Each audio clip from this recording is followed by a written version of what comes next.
Dr. Eric Kelly III and a host of phenomenal speakers from all around the globe for this 7-day virtual event that you don't want to miss.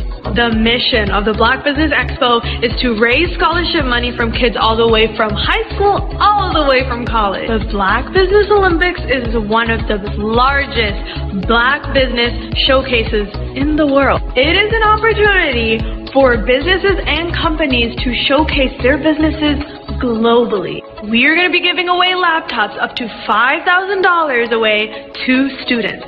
Again, I'm Olivia Appleberry, the founder of 2 Cents Finance and one of the speakers for the expo. I am so excited to see you there. For more info, go to www.blackbusinessexpousa.com or call 919-308-9090 and hope to see you there.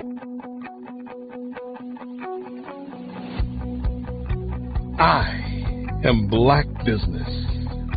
From the moment I wake until the time I sleep. Yes, I am Black Business. I am Black Business. Tell me, are you Black Business? I am Black Business. Do you support Black businesses? Listen, I support Black business because I am Black Business. Black Business Expo, one of the largest business showcases in the history of Black business in the world. The world!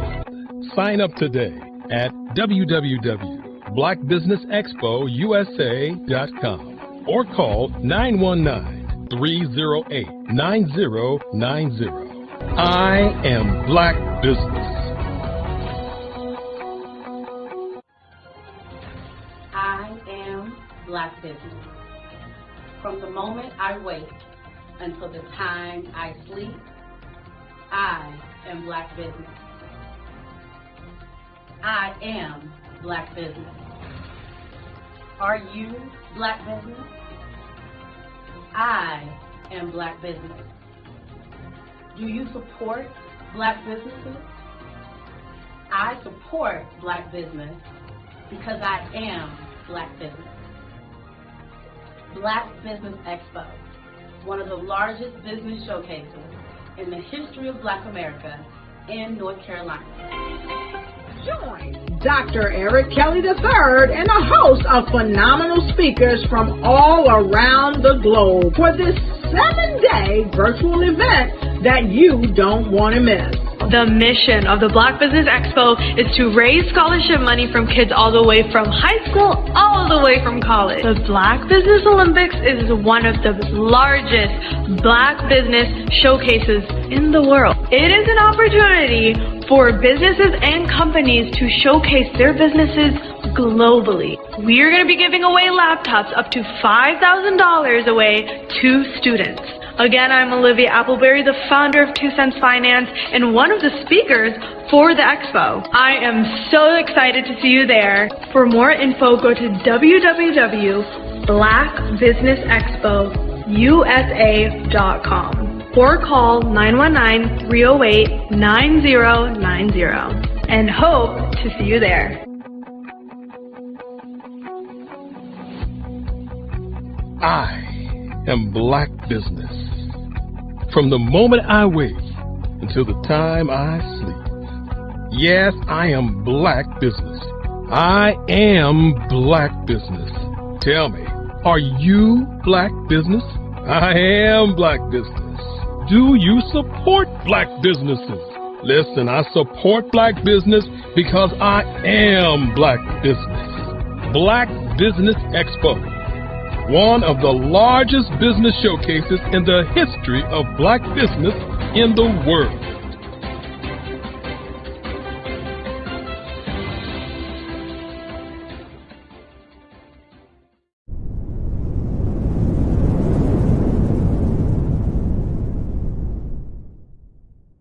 Phenomenal Tanya T. Wise, who is here from the great state of Maryland. Tanya, welcome and thank you for being with us today. Can you indulge our audience a little bit and tell them just a little bit more about who you are and what it is that you do? Well, I love being able to talk to people and have a magnetic attitude, being able to just show them. So I always like to say, level up is Coach at Tanya T.Y. is here. So can you tell our audience, just give them a teaser about what your presentation will be about?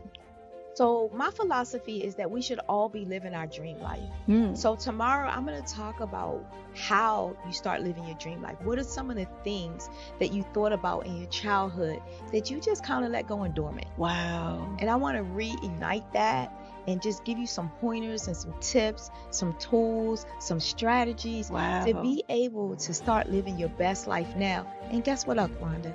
And leave an inheritance for your legacy. Oh my goodness. Okay, I know that's resonating with a lot of people. I've heard that you have a dynamic coaching program. Can you tell us a little bit more about that? Absolutely. So our coaching program help people that have the lack of time, that lack strategies, and lack the confidence to go after their dream life. So we help them implement tools, we help them implement strategies, as well as give them resources so that they can live their best life now and leave that inheritance. Wow. Oh, I love that. I love the leave the inheritance part.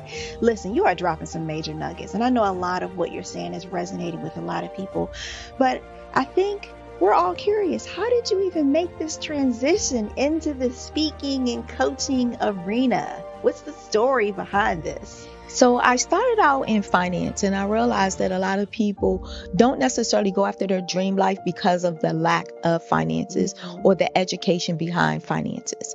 But it wasn't until I lost my firstborn, my only son, that life changed for me. And where I was going after it all, living the corporate life, hit my 6-figure income and living in my dream house with my dream man, driving my dream car. I nearly lost it all when I lost my son. And so I realized it only takes one financial catastrophe that can change your entire life. That's what made me start All New Beginnings. Because no matter what's going on in life, there's a new beginning. And because of that, we develop a program called Wise Minded. My little slogan is, don't just dream it, let's live it. If they want to connect with you or work with you, what is the best ways for them to be able to do that? Well, for my social media guru, you can connect with me on every single social media platform as Tanya T. Wise.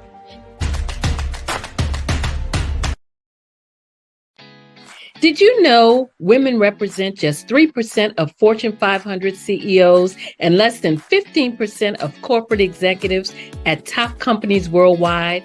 Have you wondered what the secrets are to getting into the top ranks, whether in the private or public sector? Do you want to figure out how to stop being held back in your career or passed over for promotion? Then you're in the right place. Hi, I'm Dr. Madeline Ann Lewis, President and CEO of the Executive Women's Success Institute. I have decades of experience in the military, the federal government, and corporate America. And my mission is to help women succeed and tap into their full potential. I want to reach 1 million+ women around the world to become the leaders they are meant to be. So if you want to move into a management or executive level position, or maybe you are a female veteran transitioning out of the military into business entrepreneurship, then reach out to the Executive Women's Success Institute at 301-693-3284. Let us get you on the fast track to success.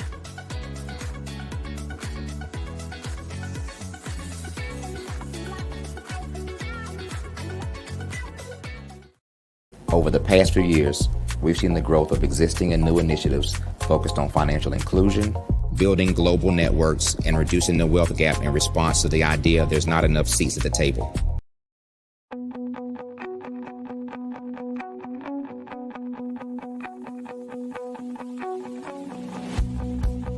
Over the past few years, we've seen the growth of existing and new initiatives focused on financial inclusion, building global networks, and reducing the wealth gap in response to the idea there's not enough seats at the table. Whether their outcomes are to increase the representation of Black executives on corporate boards, ensure an inclusive global economy, or to create new U.S. African commercial pathways, the strategies are often carried out by separate programs. The question is, should they be? With the continent of Africa being home to more than half of the world's fastest growing economies, the youngest workforce, Over 400 companies generating more than $1 billion annually, 700 generating more than $500 million annually that are poised for growth, and being the destination of nearly $5 billion in venture capital in 2021.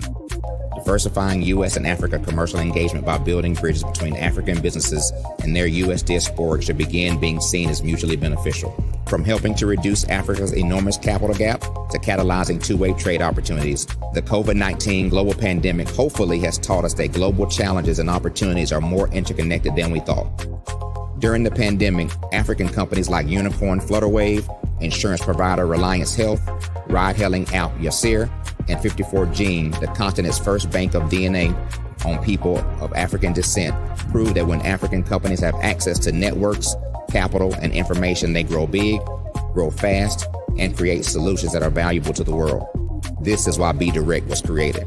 We are the first U.S.-based but African-centric board preparedness and board search company designed to connect U.S. Black talent and corporations to African businesses. Unique and fundamental to Be Direct's success is our process of helping board candidates adapt their experience and networks to an African context before they're connected to high-growth companies that are looking to locally and globally scale. From our focus groups with African business execs and government leaders, we don't ignore the sentiment that business is easy, but people are hard. Having a pool of board candidates with hard-to-access networks and extensive experience across the business life cycle, including successfully raising capital, is table stakes for an initiative like this. So yes, we have that. But corporate or entrepreneurial success in the U.S. does not guarantee success in Africa. Developed alongside industry partners on the continent, our training program, Be Direct Prep, is designed to transpose their experience to create cultural comfort, understanding, and a commitment to helping businesses in Africa scale. Our board governance sessions are African, continental, and country-specific, integrated with cultural awareness and dexterity training, masterclasses led by African industry execs, and mentoring and coaching from African continental-based facilitators. But even more unique to Be Direct Prep, we cap off our training program with an immersion trip to help candidates that have not been to Africa before see and feel Africa's complexity and opportunity from African soil. We all know traditional network-based board placement has historically left a lot of us out of ever really being in the paid board pipeline. Our strategy supports the work of many great organizations that are successfully filling seats at U.S. board tables by creating more tables for those that are still left on the sideline. It's time to start seeing the role and value of U.S. Black talent and businesses on the continent of Africa differently. Old perceptions and habits limit economic inclusion. Let's transition Black talent and the African businesses they will support from the periphery of the global economy to its core. Living in a global lockdown, we all know now how fast local and global economies can change, and see the value of having businesses that hire, strengthen local value chains, and even grow globally. Status quo in any form holds back progress.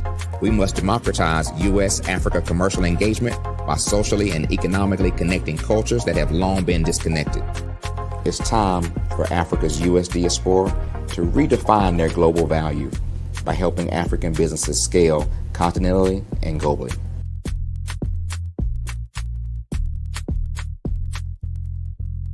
I was born in a little village on the island of Haiti.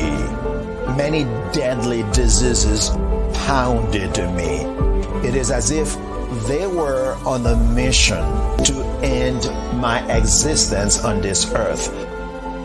I refused to give up.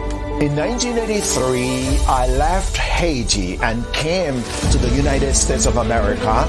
And I came with $5, 2 shirts. I didn't speak any English. I came to Atlanta. I got a job. I was a doorman. I was a doorman with a dream. What I used to come on stage. I'd rehearse this moment that I'm standing in front of you. That's the power of a dream. Maybe today is the day you begin acting as if you already have it. And then step out with full force. Take a risk. No condition is permanent. Don't let your situation distract you. You are chosen.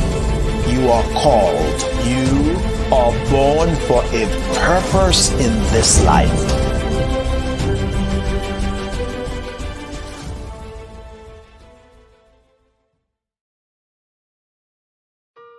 Hello, this is Israel, and I am CEO of Daydreams Interactive and author of Princess Planet. So, genius is common, and as a kid, I loved to daydream. Even as an adult, I love to daydream. And when my daughter became 6 and loved princess characters, but we just could not find the diversity that showed her, we created our own characters. So, for instance, you have Princess Nulu right here. Princess Nulu is from Uganda, and her genius is that she loves to take care of animals. She can actually even listen and hear what they say. And then we have Princess Isabella right here. Princess Isabella, she's from Cuba, and her genius is biochemistry. One day she hopes to eliminate disease. Then we have Princess Nia right here, and Princess Nia is based off of my daughter, and she wants to be the greatest dancer alive. So that's her genius. So what's your genius? My genius is my imagination. Genius is common.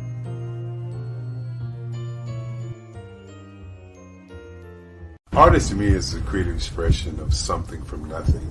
You know, it explodes onto the canvas, or it explodes on in my work.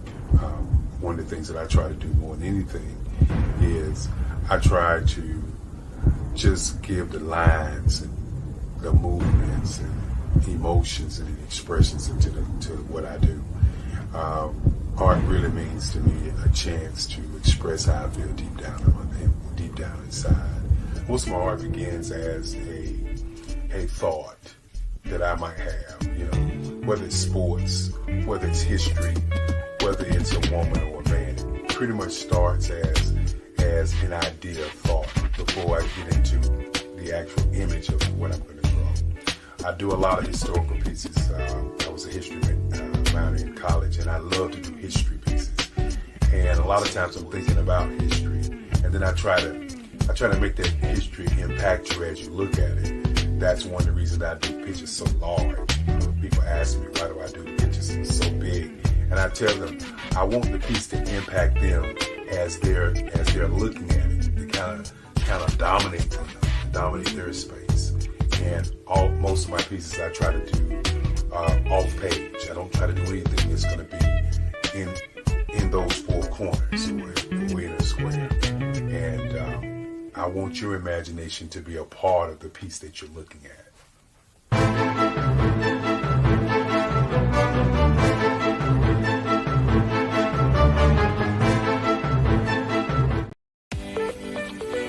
You are in the right place at the right time.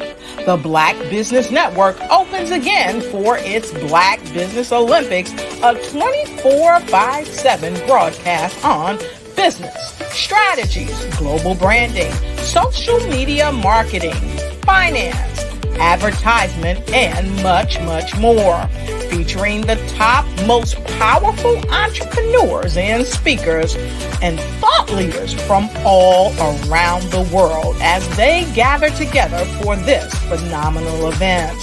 Join the Black Business Network streaming live into the metaverse. STEM City, USA, Black Multiverse, Pod TV, Roku, Hulu, iHeartRadio, Apple TV, YouTube, TikTok, Instagram, Google Podcasts, Facebook, LinkedIn, IBM TV, Spotify, and Twitch. Tune in today and be a part of this amazing movement. The Black Business Olympics welcomes you.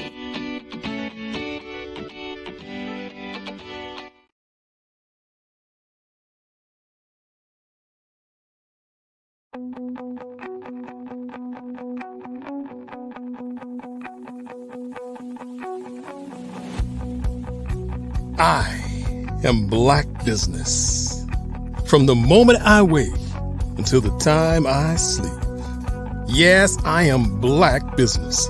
I am Black Business. Tell me, are you Black Business? I am Black Business. Do you support Black businesses? Listen, I support Black business because I am Black business. Black Business Expo, one of the largest business showcases in the history of Black business in the world. The world! Sign up today at www.blackbusinessexpousa.com or call 919-308-9090. I am Black business.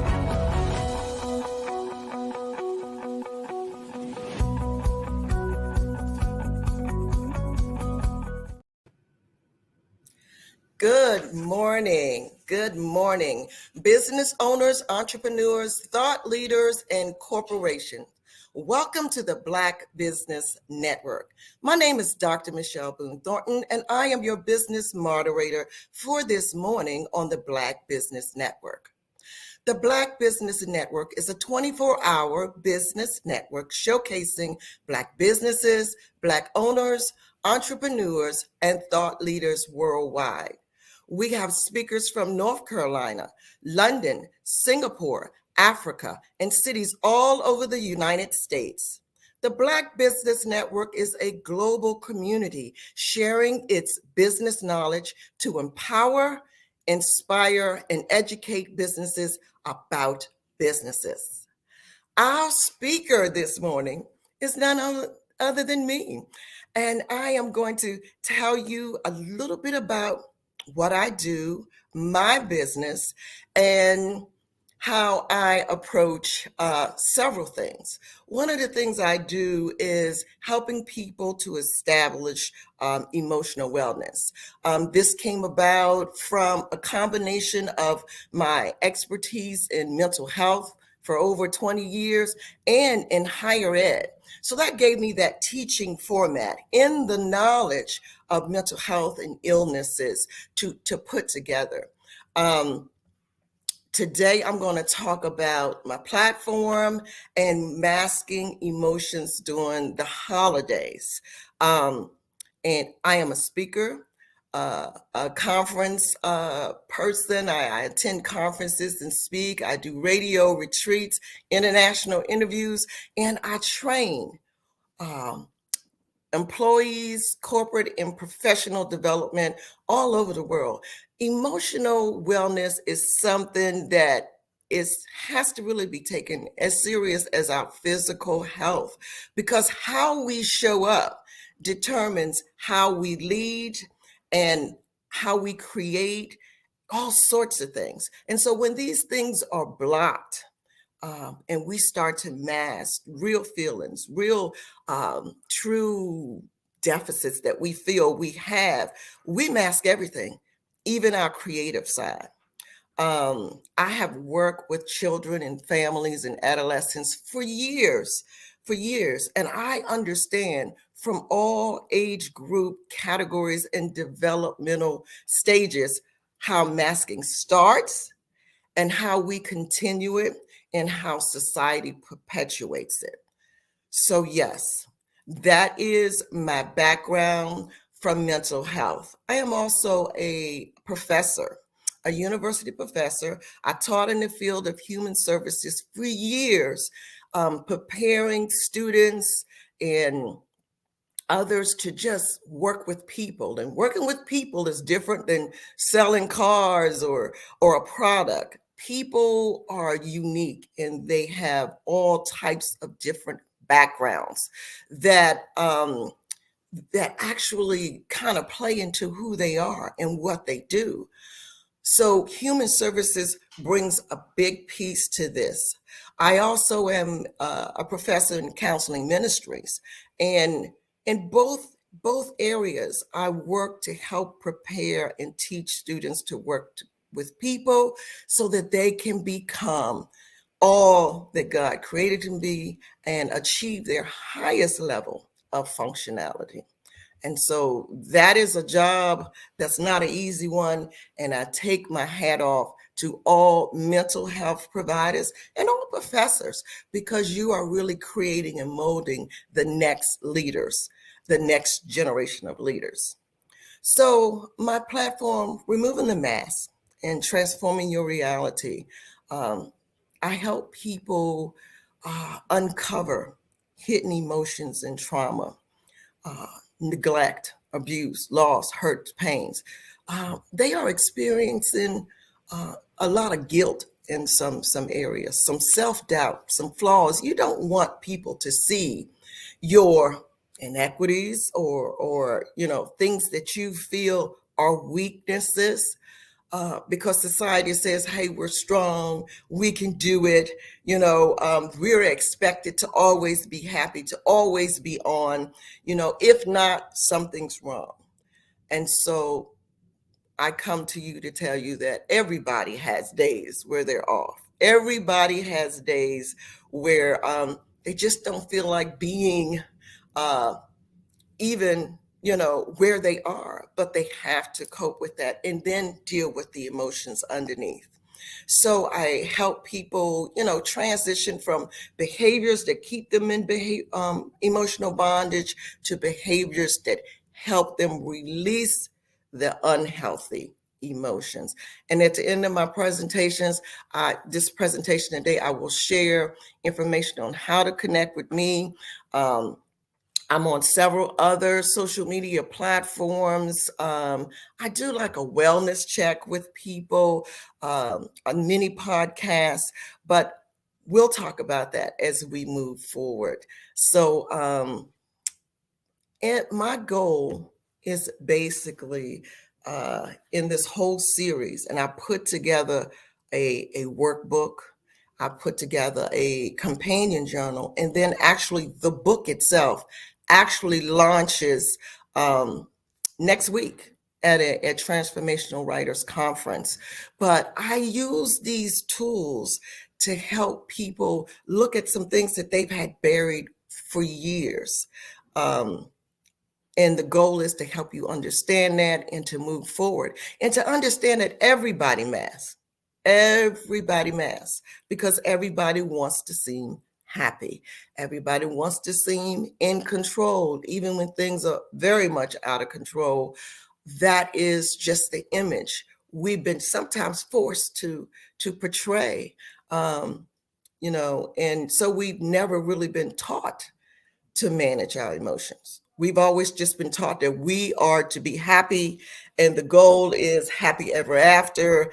And, if you work hard, you do this, everything will be perfect. But that's not true. And one of the things that COVID-19 kind of showed us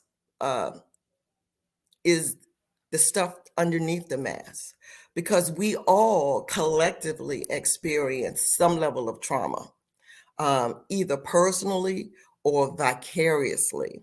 And so as a nation, we just all went through this whole mental health crisis because, there was loss, there was devastation, there was the unknowing, there was just a change from the normal reality. And for some people, change is really difficult and scary in and of itself. And this impacted the world simultaneously.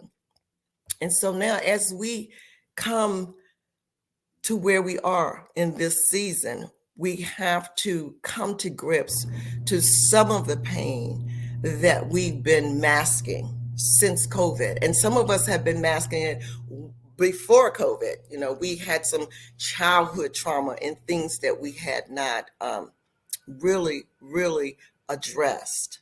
So one of the things that I want everybody who I work with to deal with is those mask emotions. And for some of us, we wear a mask 24/7. Some of us can take it off at home. We can be ourselves. We can kind of let our hair down. We can do whatever we want to do. We don't have to worry about pleasing anybody else. But some of us still, when we come home, we still have to wear that mask at work, in our community, with our friends and colleagues and our family, because unfortunately, they only know the person that we portray outside of the mask. And I understand it. I get it. You wear a mask to kind of keep yourself protected. so that you're not really bombarded with all of the stress that's out there, all of the noise, all of the distractions. Sometimes we keep the mask on so that we really don't have to deal with loss, death, social injustice, social media, traffic, just this toxic political climate. We mask to stay safe, to keep ourselves safe. It is honest dialogue that we need to start having with ourselves first. And so the workbook that I created gives you scenarios so that you can kind of look at your life and look at what you've been doing and how you've been handling it, and to help you move towards a more healthy way to deal with those feelings that have been repressed, so that you can begin being your authentic self. And I can remember just masking some of my own feelings, just going through life trying to be that wife, that perfect employee, that good friend, that sister, that person that supports everybody except me. And so when I started to unmask, people were like, "What's wrong? Are you feeling okay?" No, I'm just really being who I am. One of the things that we have to realize, especially as we approach this holiday season, is that we tend to mask on top of the stress that we start to feel during the holidays. We have memories of holidays, when we were younger, people who were there, who are not there now, things that have happened to us over the years. The holiday brings back a lot of things. We have to deal with some unresolved grief, some past trauma, stress, and excitement at the same time, and strained family relationships. Yes, that holiday is the time when the family comes together, and that can be good and that can be bad. But during the holiday, when we stop and we think about the fact that we may still be grieving the loss of anything that was maybe there the year before that's no longer there, a job, a family member, a person, a pet, it could be anything. And then we have to really think, what stage of grief are we in? Because we mask it, we put it away, and we think it's okay, it's done, but it's not. The holidays can bring back memories. They can dredge up old feelings. And so when we think about grief, and we have to think, are we really still grieving? And sometimes we are, because things are fresh. Things have just recently happened in our lives. Where are we in that stage? Are we denying it? Are we angry? Do we feel depressed? Depression is an emotion that people do bring into the holidays because of what they've lost from previous holidays. And have we accepted it? Have we kind of accepted that, hey, this holiday, this person is not going to be here. This is what we're going to be working with, and we can start new rituals. We can start new family gatherings. We can move forward. So that is one of the things that is very important to keep in mind. The holidays create like a push-pull emotion. It really does, because of the grief and the heart and the hurt. You have to know that you're not alone. You don't really want to think about that. I'm supposed to be happy. I put up the decorations. My house is beautiful. The tree is beautiful. Everything is beautiful, but I still feel this pain. But others suffer too. Everything can't be merry and bright, but peace and comfort still are attainable for you in the holidays. We have recently, with COVID, come through a high toll of loss, lots of losses on top of losses. There's gun violence, and there's suicide. It's happening every day. So these three dark forces really have altered the shape of many of our lives, as we approach these winter holidays. The grief we feel over people who are no longer there, and when we look at our table, it's very acute. When we look at the dinner table, who's there and who's not, it's real. So that's the push and the pull. The push to be merry and bright, and the pull of the grief and the loss. The stress from traumatic childhood is something that many of us still carry. We carry around. In my workshops, I do an exercise to help people kind of identify stress, self-imposed stress, and then there's the stress of trauma that we carry from childhood abuse and neglect. Grief, loss, physical, emotional, sexual abuse, intergenerational, cultural, and history trauma. Just trauma. Some of us have had some medical crisis, and they've created a trauma in our lives. We are no longer the people we feel we were because of it. And there's uncertainty, the wellness, the sickness, that type of thing. What course will this take? And so that is traumatic in itself. Some people have, people in the military who overseas, and we have wars in Gaza and Israel and everywhere. So this is just something that is in our environment, and we don't want to deal with it every day. In fact, we want to wake up and be happy and move forward and be grateful, and we should. But those things are up under that mask, those emotion, that stress. We think we're burying it, and we're not. A lot of people dealing with a lot of stress deal with a lot of physical ailments, because stress can cause migraines and headaches and things. And one of the things we talk about in the workshops are physical conditions. And a lot of those conditions deal with stress. I have a young woman who has a great job in corporate America, but she told me that, when she went for her last checkup, which she put off because of all of the other engagements she has working in corporate America, she finally went, and her blood pressure was just out of this world, and it was just, the cholesterol and all of the things that we check. And it was directly related to the stress of her job. And she said to me, I don't understand. Again, that push-pull. This is my dream job, and I love what I do. But your body needs rest. And the stress that you take on, and a lot of time, a lot of people get in jobs and they overfunction. They overfunction because some people have control issues. Some people don't like to delegate. Some people are trying to prove themselves to the organization, and some people are just excited. And I know people who, when they get an idea, they get worked up and they're on it 24/7, and everything else kind of goes to the side. But not only during the holidays, but year round, I need you to think about the stress that you're putting on yourself. When you stay stressed, you put your brain into this fight and flight mode.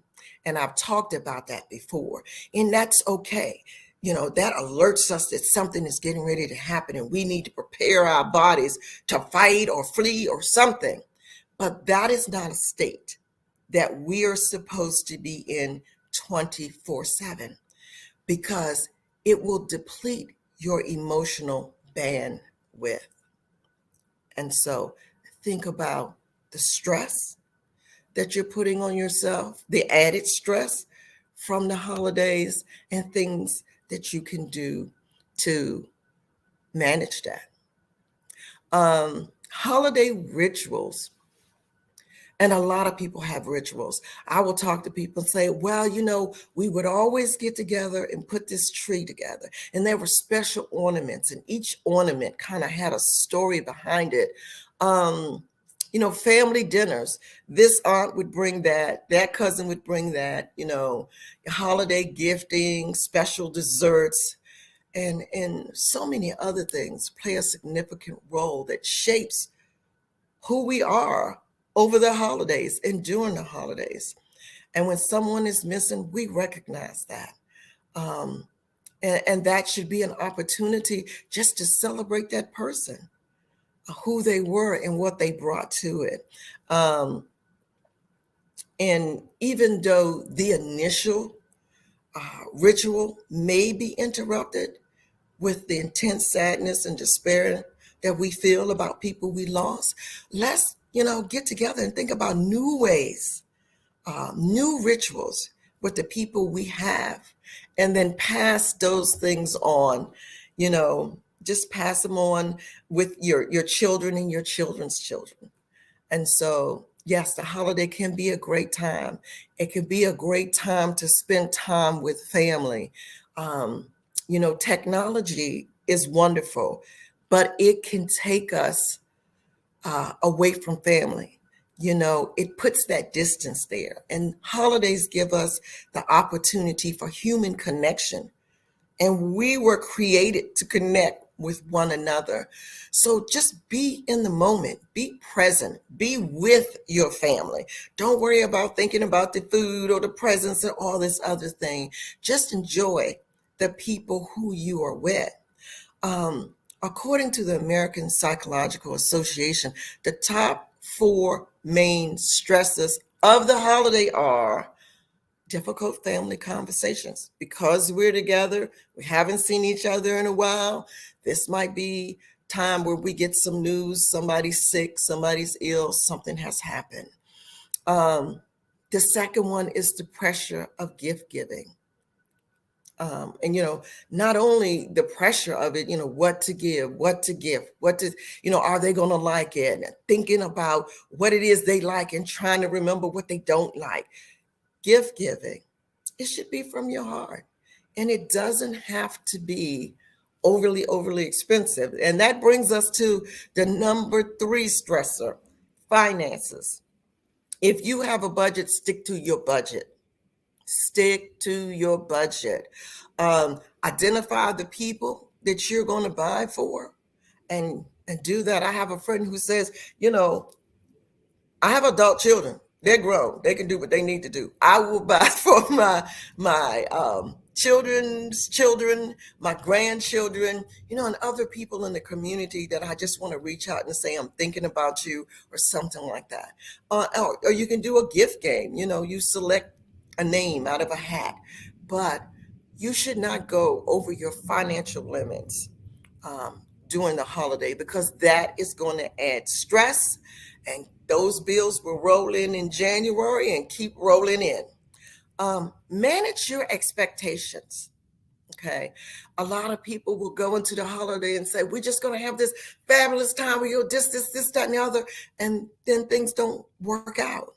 So take into consideration, if that doesn't happen, do a plan B, or we can do this. But focus on the people that you're with. The Airbnb might not be what you expected, but the people who are there because they love you and you love them.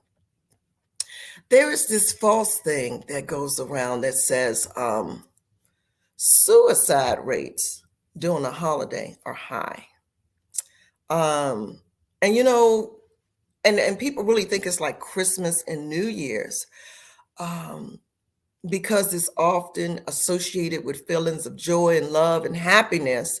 And when this doesn't happen, or when the stress of the holidays, starts to mount, that people, will take their own lives. But this is not true.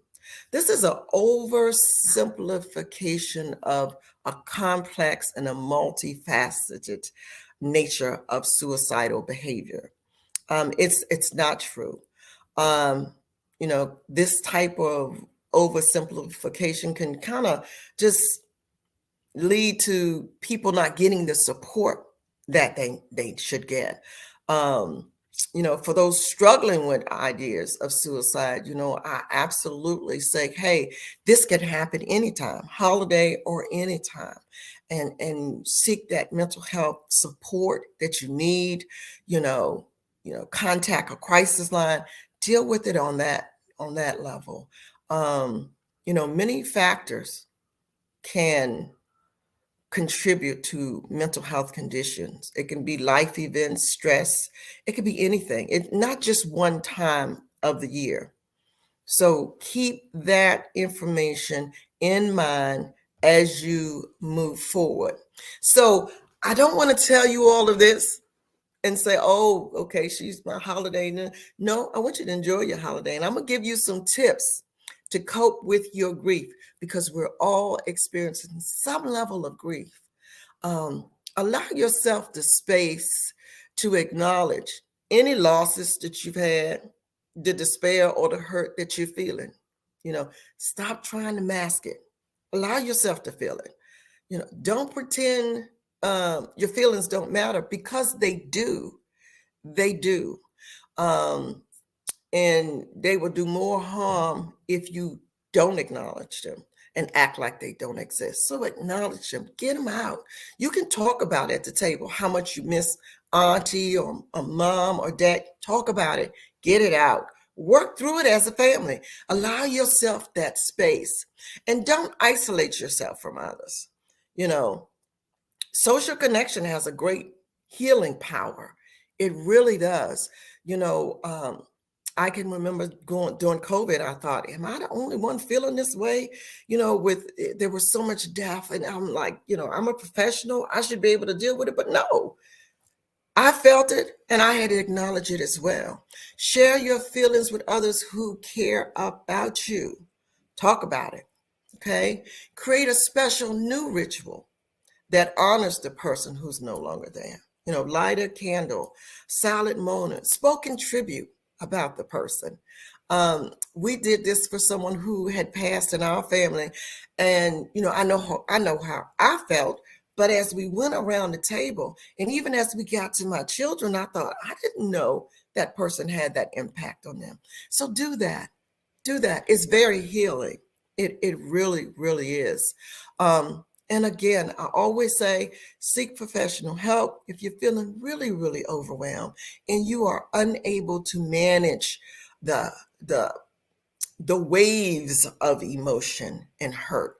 And don't turn to unhealthy self-soothing behaviors, alcohol or overeating or other risky behaviors. Okay.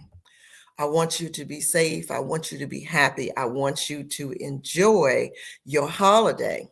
So if you want to connect with me, I provide Transforming Your Reality, Removing the Mask workshops, trainings, and retreats for corporations, nonprofit, university faculty, all over the U.S. and international. You can visit my website at Dr. Michelle Boone Thornton, all lowercase, .com. And there, you'll see some of the travels I've done, some of the work I've done internationally. And I want you just to enjoy it. I've got a lot of pictures, a lot of people that I've worked with. You can book me from my website and just learn more about emotional wellness. I share inspirational messages on LinkedIn, and you can connect with me there as the Unmasking Guru. And you can order my workbook, my book, and my companion journal on Amazon. So the book actually completes the whole series, and it will be launched at the Global Chamber Transformational Writers Conference in Puerto Rico, December 7th through the 10th. And you can find out more information there at the transformationalwritersconference.com. And I hope that what I've shared with you, that you will be able to use as we move into this busy holiday season, keeping in mind your happiness and your wellness. and that, yes, we all struggle and we'll all get through it, and just enjoy and be grateful. Thank you. I'm Dr. Michelle Boone Thornton, and I've enjoyed sharing with you this morning. Thank you, Dr. Michelle Boone Thornton. We appreciate this timely information at this time of the year. You know, many of us do suffer in silence and may not even realize that's what it is. It's the holidays. Absolutely, absolutely. Because we are just trying to like push through with the decorations and the gifts and all of the other things that happen in the food and cooking, we don't really pay attention to what's going on with us sometimes. And we just put it on the back burner. But don't do that.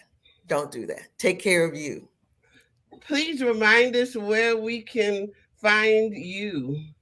Yes, you can reach me at drmichelleboonethornton.com, my website, or on LinkedIn under the Unmasking Guru. Genius is common, and I'll see you on the other side. Thank you. You're welcome. The Black Business Expo's mission is to raise funds for high school seniors going to college or K through 12 entrepreneurs. The Expo is a fundraiser for students. You may go to www.blackbusinessexpousa.com to donate to the scholarship fund, or use the Cash App that's on the screen below, $, capital B, capital B, capital X, capital U, capital S, capital A. Our goal is to give laptops and up to $5,000 to 10 students. Students can register online at www.blackbusinessexpousa.com. Every dollar counts. So we want to remind you to donate to the scholarship fund. We want to thank our Black Business Expo USA sponsors for November 2023.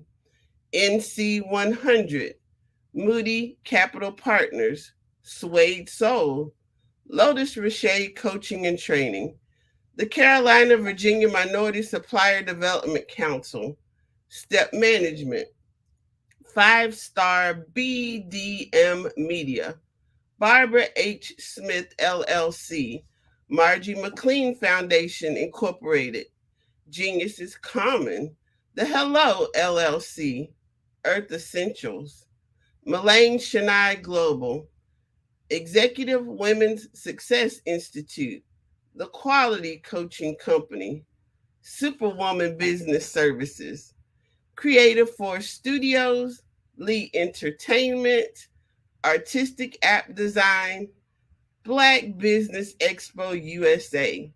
Genius is common, and I'll see you on the other side.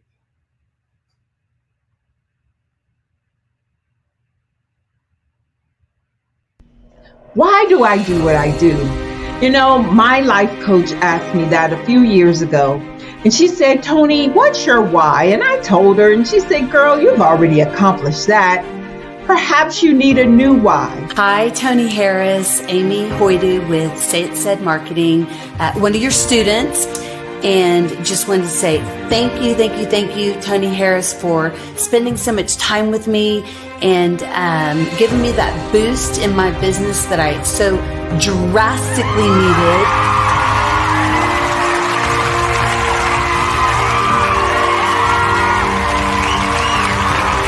My why is to touch, move, and inspire my clients to take drastic steps to be better than they were before they met me. I'm a resource. I'm a connector. I want to help people build deeper relationships that are beneficial to their life and business. That's what I do best. So, first thing you got to do is show up. And speaking is a way to magnetically attract your ideal client to you. How many of you use social media that way? Absolutely. And this is how you look to the world. Drastic steps are the steps that are needed to be successful. And my business is drastic denotes a mindset, getting out of your comfort zone, doing something that you don't necessarily feel comfortable doing, want to do, but you know it's a necessary step to be successful in your business. I get the most satisfaction when I see my connections flourishing into relationships long after I am gone. Hi, my name is Jasmine Augustine with Media Jasmine, and I've joined several networking and referral groups in the area. And Network in Action Northeast Houston with Tony Harris Taylor is one of the best organizations that I've joined. I love that piece of what I do, and it is what fuels my fire.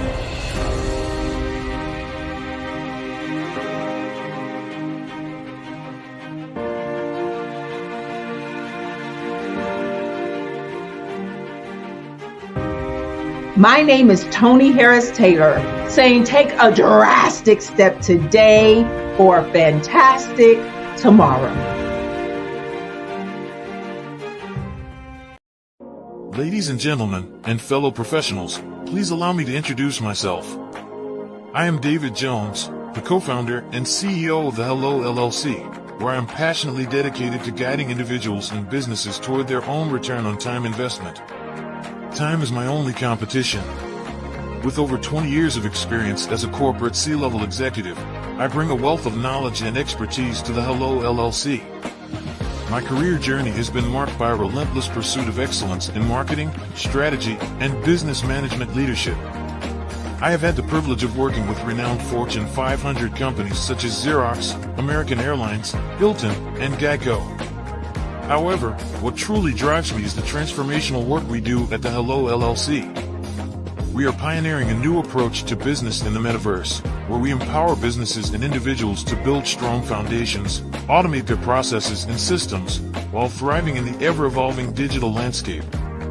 More than just a 3D digital marketing agency, the Hello LLC is truly a community built on love, kindness, and integrity. We want more for you than from you. As I often say, collaboration is the new competition. In an era where time is the most precious commodity, I am here to guide you toward your own return on time investment, because if time was sold in stores, it would be sold out. With a deep commitment to excellence and a strong belief in the power of community, I don't just lead a company, I lead a movement into the future of business. Ladies and gentlemen, it is both an honor and a pleasure to be your guide on this remarkable journey. I am David Jones, and together, we will embrace a future marked by success, collaboration, and the transformative work we do at the Hello LLC. Hello stands for helping everyone live life optimally. So, let's make that pivot together and start living life optimally today. Sometimes you got to hear the news from the Black perspective, and more specifically, Black publishers. And that's exactly why you have to download the HeyTie app, the largest mobile app delivering breaking news, videos, and podcasts from 200 of your favorite Black publishers. Yes, 200 Black publishers delivering news as it happens, literally all in one app. Go to HAYTI.com or download the app in the Google Play Store or Apple App Store. It's completely free, along with information that you can trust, so go check them out.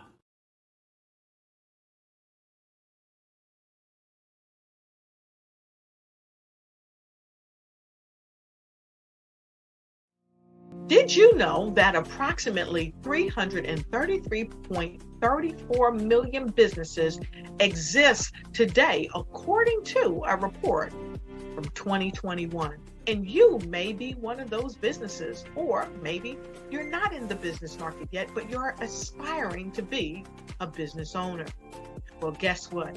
You're in the right place at the right time. Because let's face it, everything is about timing and opportunity. Hi, my name is Dr. Lotus Richey, and I'm the CEO and founder of the Lotus Richey Coaching and Consulting LLC, along with the Lotus Richey Ignite Show.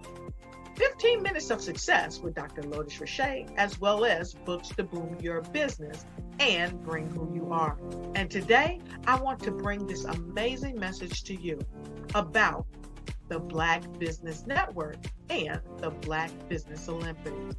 See, the Black Business Network and the Black Business Olympics is designed to help people just like you, that's right, that look like me, to take their business to the next level. Not just in your front yard or your backyard, but globally. The Black Business Network and Black Business Olympics is designed not to just help you survive, but to help you thrive. So join us today as we come together with businesses all around the world to support our students, our children, our young teens, our young entrepreneurs. What we do is we come together to help raise funds for students who are aspiring to be business entrepreneurs, who are aspiring and who are thriving in college. We endow them with a wonderful opportunity to gain scholarship of either a laptop or several thousands of dollars. And we invite you to help be a contributor to this amazing opportunity to help someone that looks just like you. So join us today at our website and let us connect with you and help you ignite and take flight in every area of your life on the Black Business Network and the Black Business Olympics. I'll see you on the other side.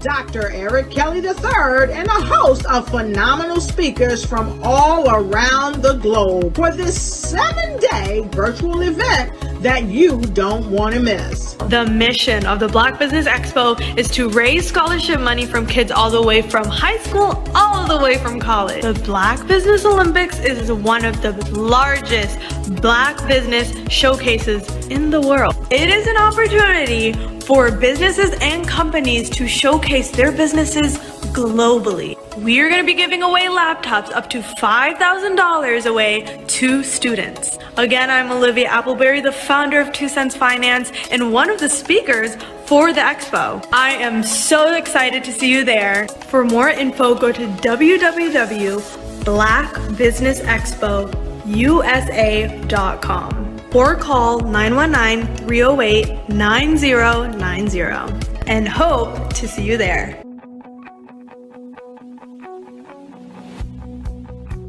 I am Black Business. From the moment I wake until the time I sleep. Yes, I am Black Business. I am Black Business. Tell me, are you Black Business? I am Black Business. Do you support Black businesses? Listen, I support Black business because I am Black Business.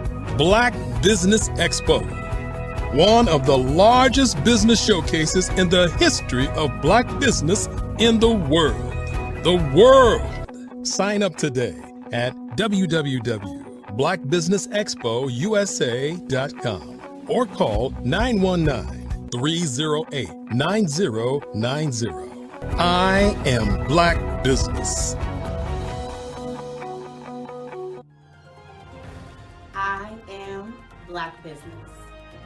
From the moment I wake until the time I sleep, I am Black Business. I am Black Business. Are you Black Business? I am Black Business. Do you support Black businesses? I support Black business because I am Black business.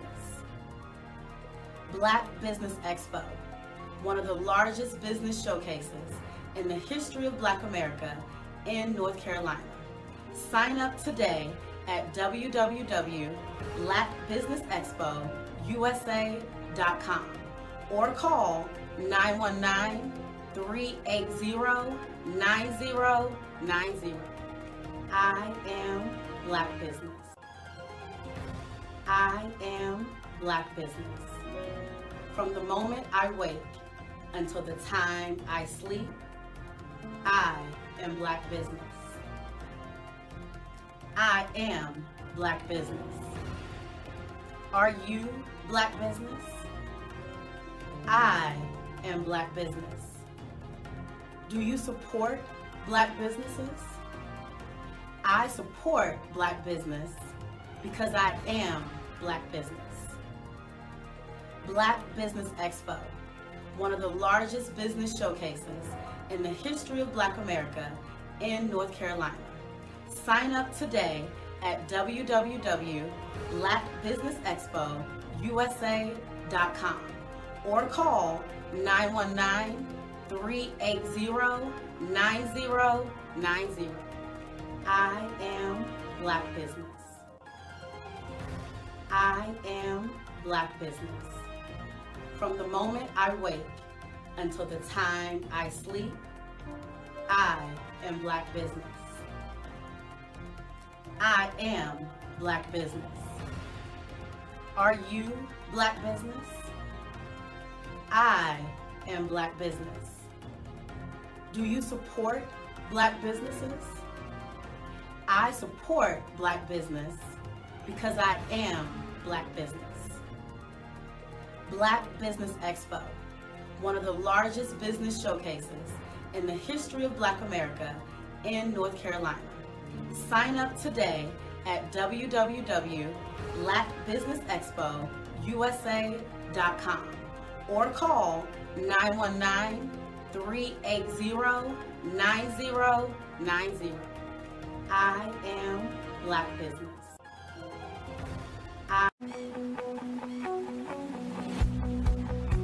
I am Black Business. From the moment I wake until the time I sleep. Yes, I am Black Business. I am Black Business. Tell me, are you Black Business? I am Black Business. Do you support Black businesses? Listen, I support Black business because I am Black Business. Black Business Expo, one of the largest business showcases in the history of Black business in the world. The world.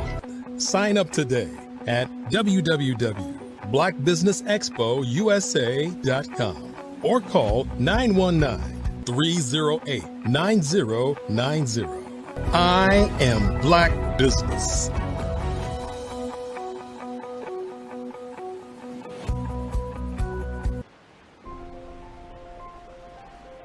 What if you could build your own city? A place where every child can find nurturing people to help them achieve their full potential.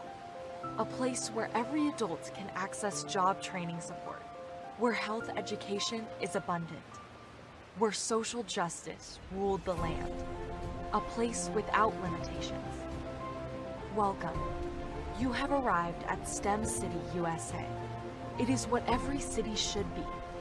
A safe and trusted community where you find people and resources to help you become everything you are and beyond.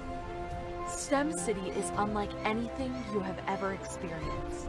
It is a digital twin of the world around you, only better. STEM City is about energy and soul renewal. It is more than a digital world. You can almost feel the power of live cultural events, music, and theater. STEM City promises a better future for children with caring mentors and hands-on activities with dedicated tutors to support our youth. STEM City is your passport to a healthy lifestyle with weekly events addressing our community's many issues. STEM City is your financial well-being with helpful information on wealth management, career advancement, job training, and so much more. STEM City is the community you deserve. It is the city where your dreams can come true. STEM City USA, a place in the sky that is accessible to all who reach for the stars.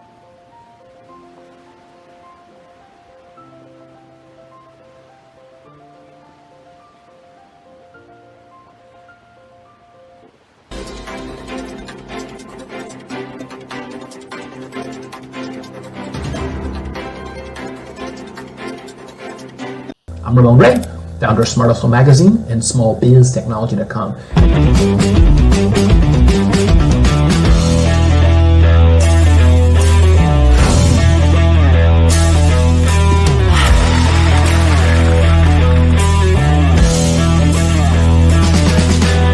You're here today to celebrate small business success. Stand up on your feet.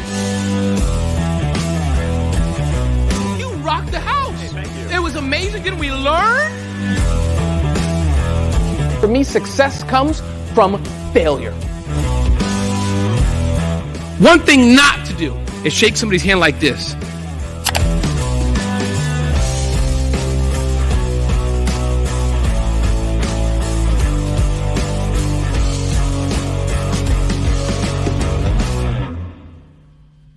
I was born in a little village on the island of Haiti.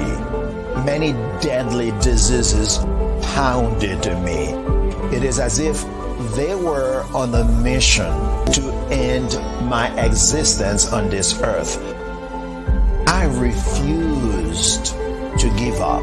In 1983, I left Haiti and came to the United States of America. And I came with $5, 2 shirts. I didn't speak any English. I came to Atlanta. I got a job. I was a doorman. I was a doorman with a dream. What I used to do, I used to come on stage. I'd rehearse this moment that I'm standing in front of you. That's the power of a dream. Maybe today is the day you begin acting as if you already have it. And then step out with full force. Take a risk. No condition is permanent. Don't let your situation distract you. You are chosen. You are called. You are born for a purpose in this life.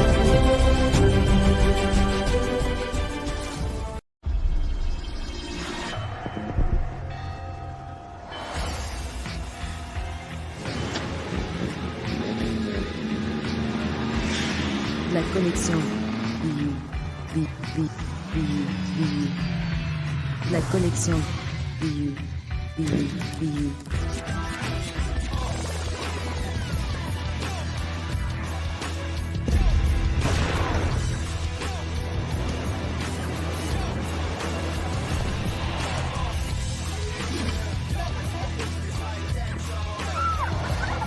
In a world obsessed with the cult of celebrity,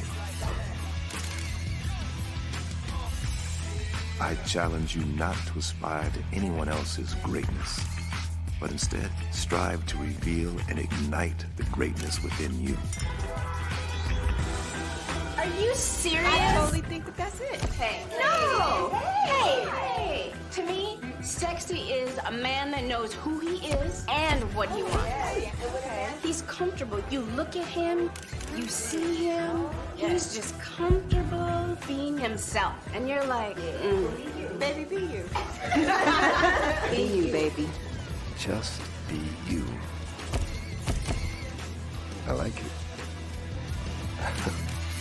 Introducing the Be You collection, exclusively available at K&G Fashion Superstore. Social media is evolving. It's more vibrant, more colorful, more energetic, and so are you. It's not just photos anymore. It's video, it's audio, it's subscriptions. And now there's Fanbase, a new monetized social network. Fanbase delivers the complete native app experience with full content monetization for every user. No algorithms that shadow ban your engagement or growth, and no ads. Follow anyone for free and subscribe directly to your favorite creators for $4.99 a month. Plus, show some love by tipping on any post. Also, make a Fanbase page and monetize your content the same way. Finally, connect with your followers by posting the amazing content you already create. And now, get paid for it. It's time to energize and monetize. Because everyone's a fan of something, and everyone has a fan base.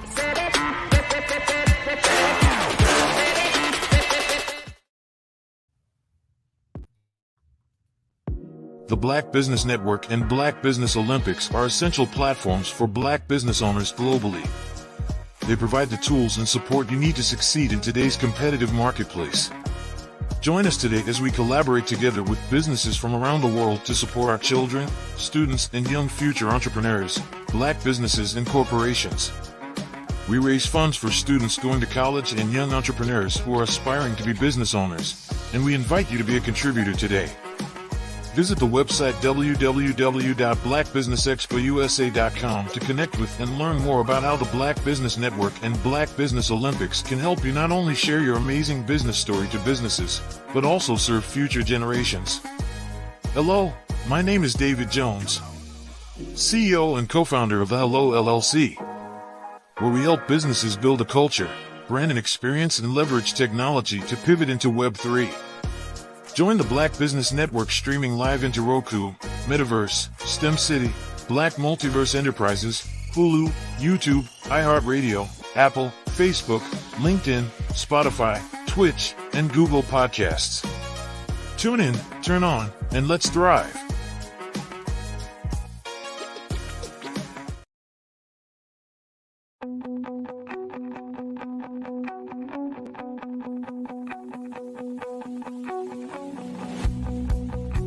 I am Black Business.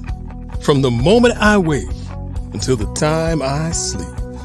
Yes, I am Black Business. I am Black Business.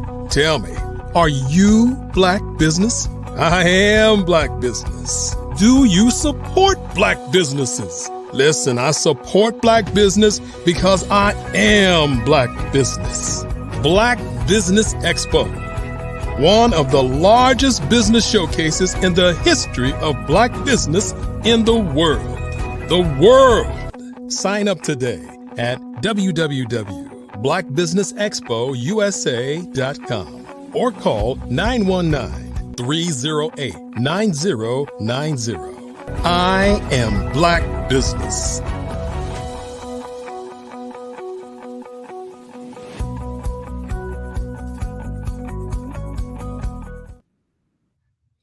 Good morning, business owners, entrepreneurs, thought leaders, and corporations. Welcome to the Black Business Network. My name is Crystal Gomez. I am your business moderator for this morning on the Black Business Network.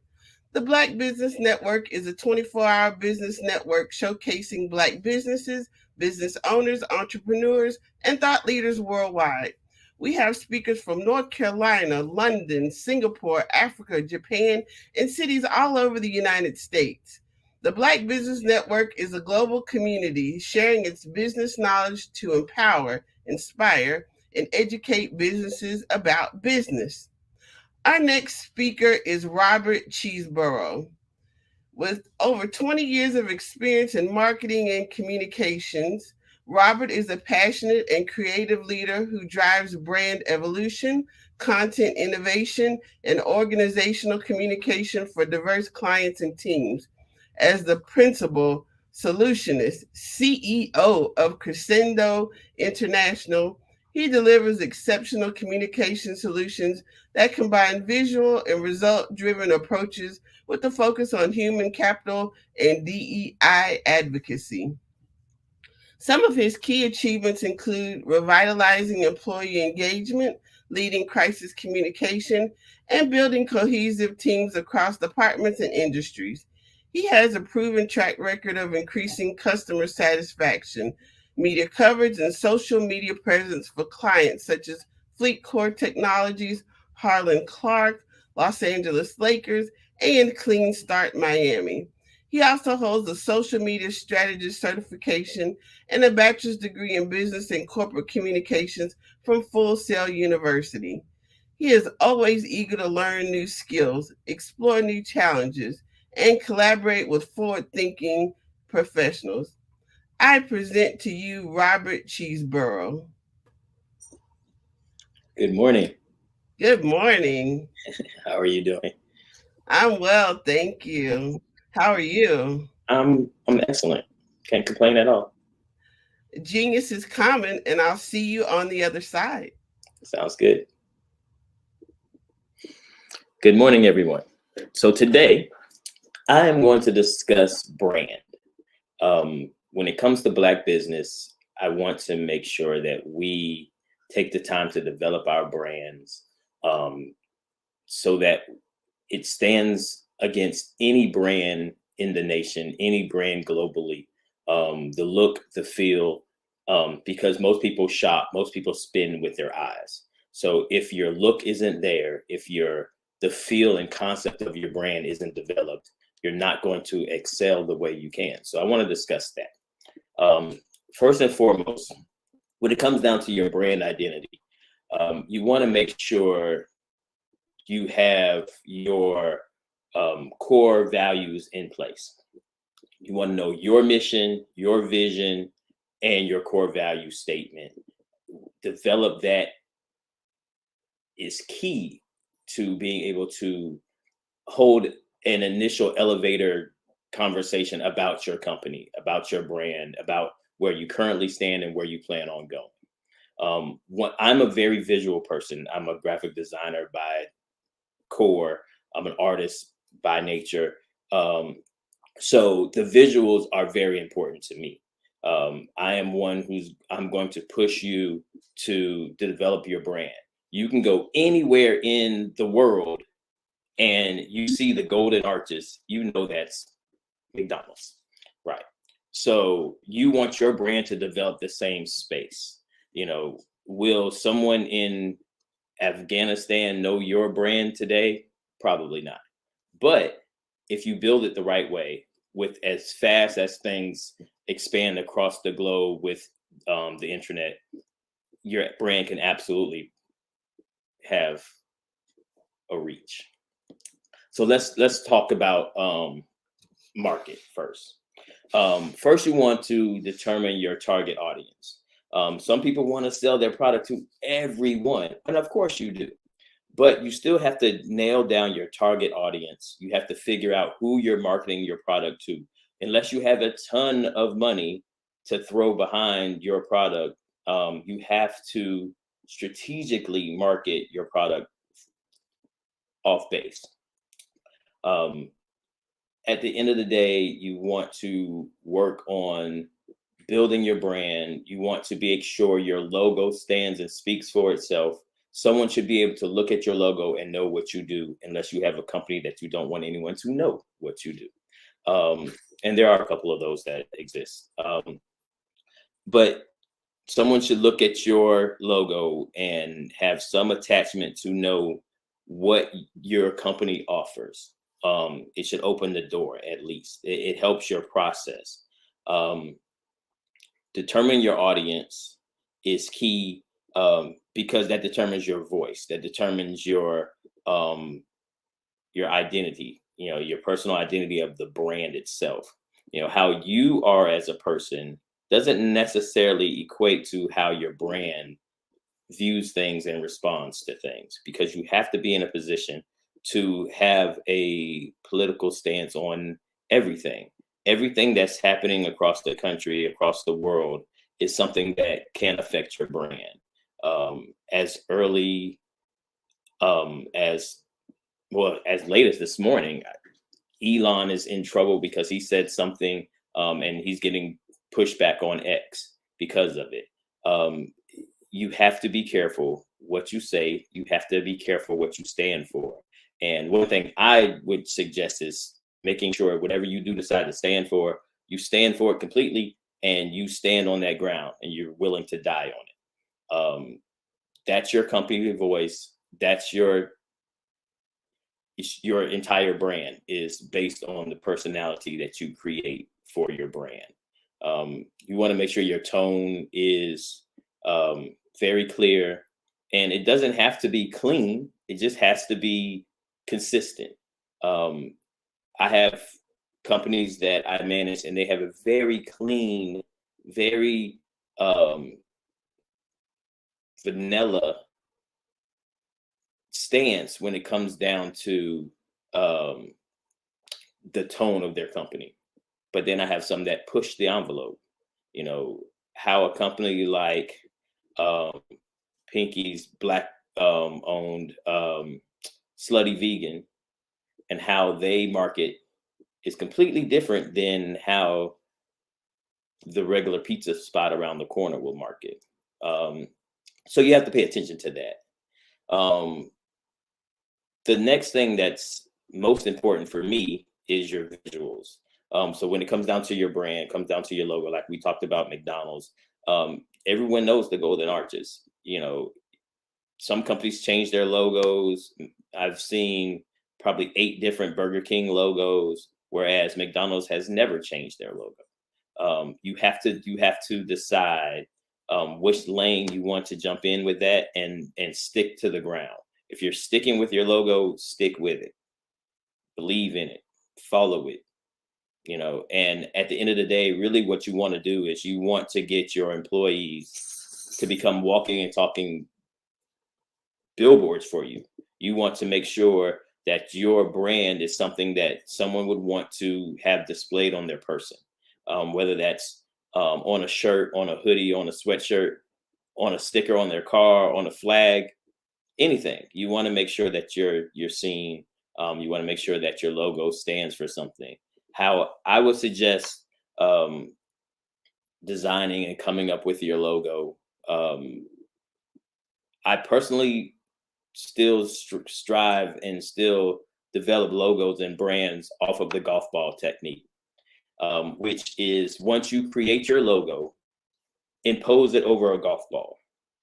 Because how perfectly imperfect a golf ball is, with the little dots and the little divots in it, if your logo can stand that and put on that arch and put on that ball and hold up and you can tell what it is, then your logo's in the right space.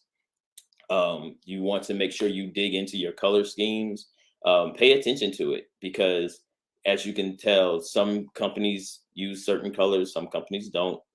Certain fields are big on different colors. One thing I've noticed recently is banking.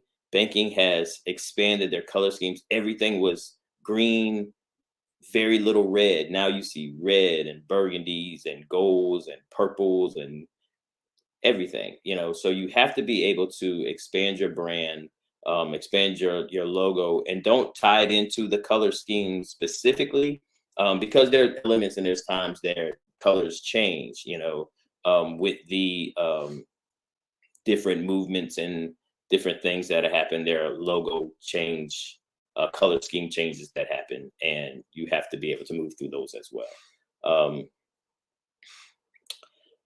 One key when it comes down to your brand, I feel like I'm just rambling on, but hopefully this sticks with a lot of people when it comes to starting that new business that you have in your mind that you've been walking around with for the last, who knows. Start your project. The only no that you can't overcome is the no from not asking. So start your project. But okay, back to the story here. So we talked about the visuals. We talked about your logo design. We talked about how you can create that. We talked about color and color scheme. Color is important, but I wouldn't overly attach to the color. We talked about the brand personality. We talked about the tone and voice of your company. And you have to also, again, go back to the tone of your company and your personal tone do not have to match. They just don't. You can stand for completely different, in a completely different space, for the business aspect of what you do. Let's see, we talked about market research, your audience. You know, determining your audience is key, and how to reach the said audience. Okay. Now, let's see, we talked about brand. We talked about your messaging. Let's go to marketing, obviously, right? So, of course, you want to pick which channels you utilize.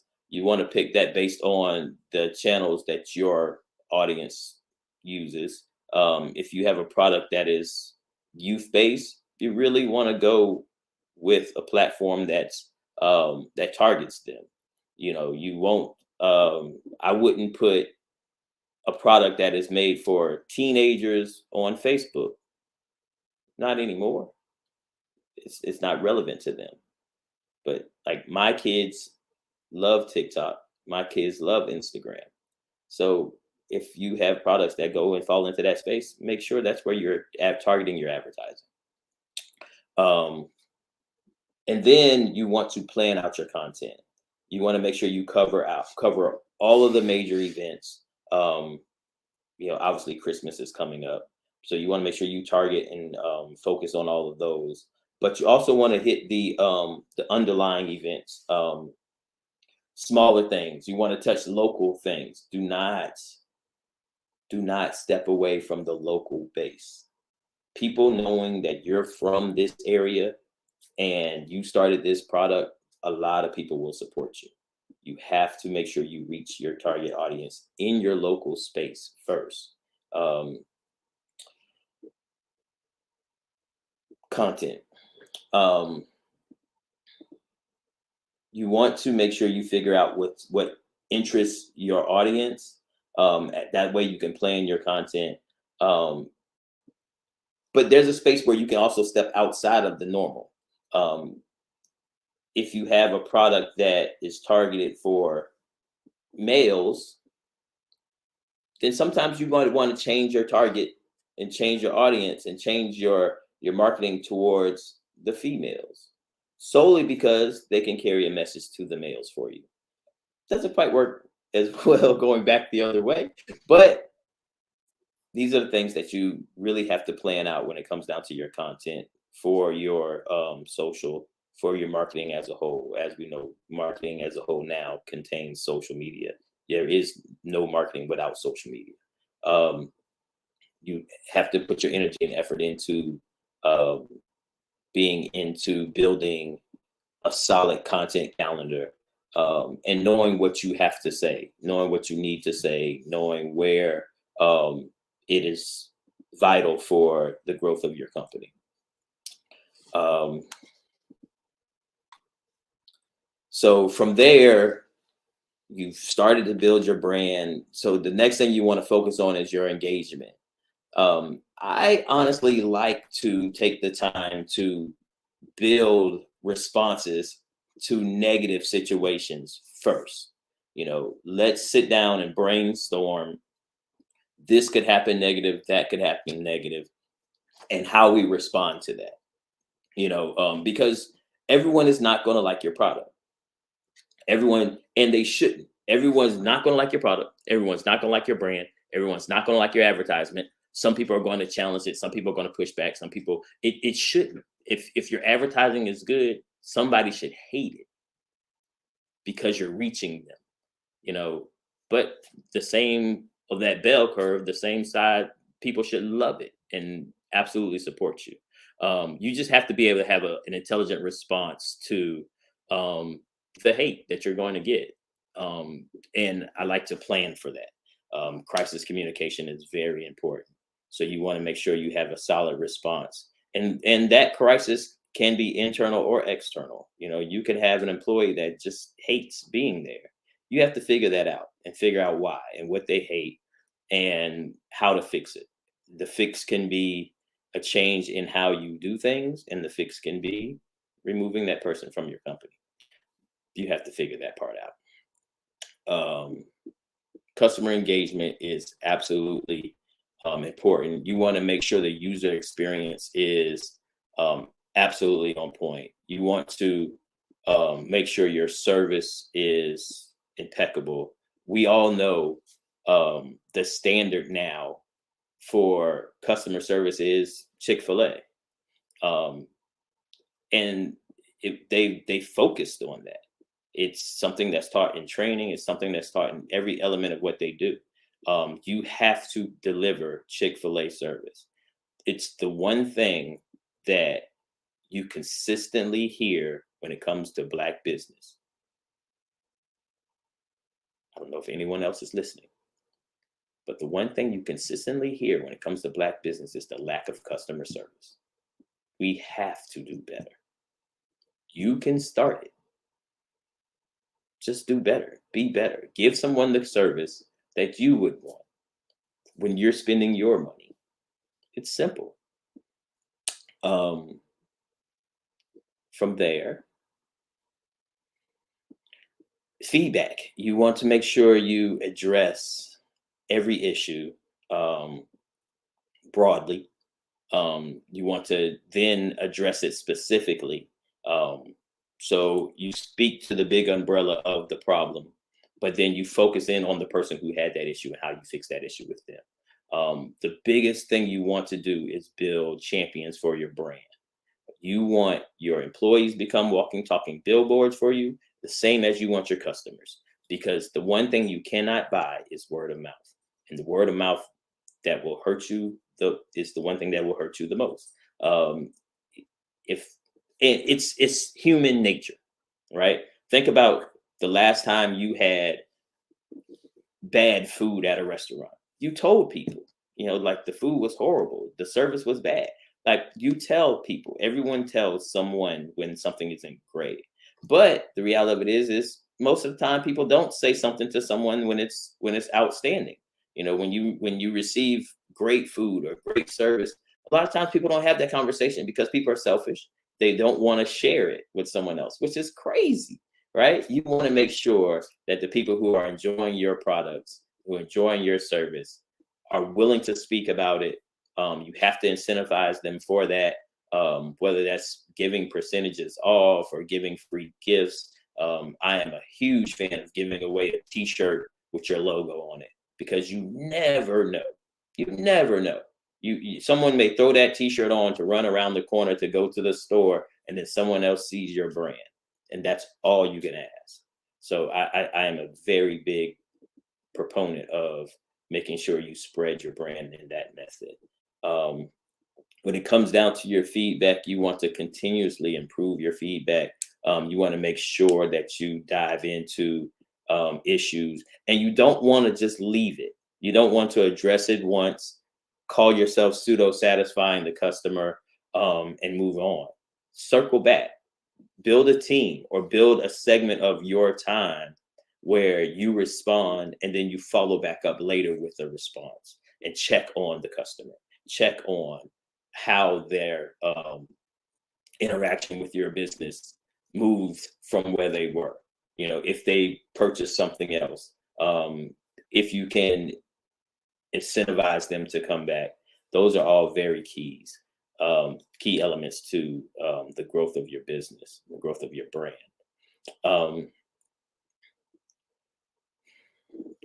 KPIs are important, your indicators are important, and that's how you can truly track your brand. But the reality of it is you can feel it. You can feel when it's moving the right way. You can feel when someone comes and asks you for the T-shirt, or you don't have to force your brand on someone. They're looking for your brand. That's the space you want to be in. And then outside of that, you want to just regularly do reviews, analysis, and make sure you're moving in the right direction when it comes down to your brand. Outside of that, you want to continue to make adaptations and make changes.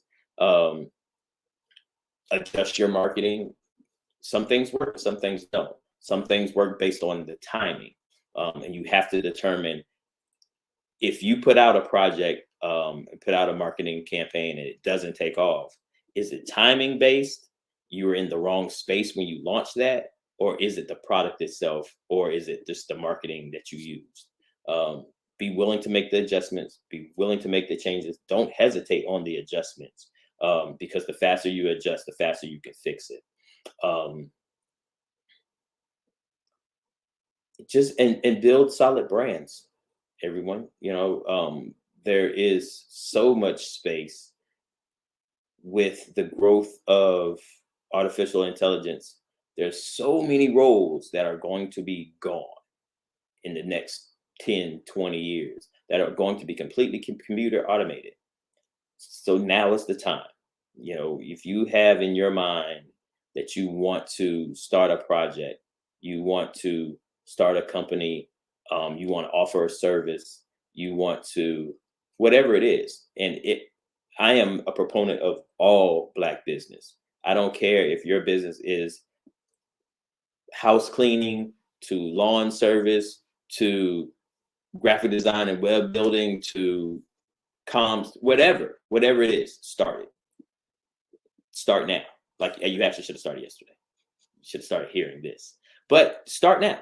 Start now. Contact me. Contact the Black Business Network. We're here to help.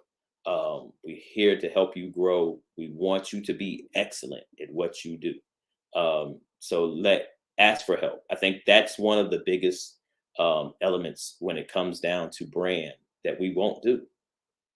I don't get it. Why not ask somebody for assistance? Most people are here to help you. Yes, there are times when people are too busy. There's times where people have so much going on in their lives that they can't. But be willing to assist someone first, but then also be willing to ask for the help that you need too. It's key.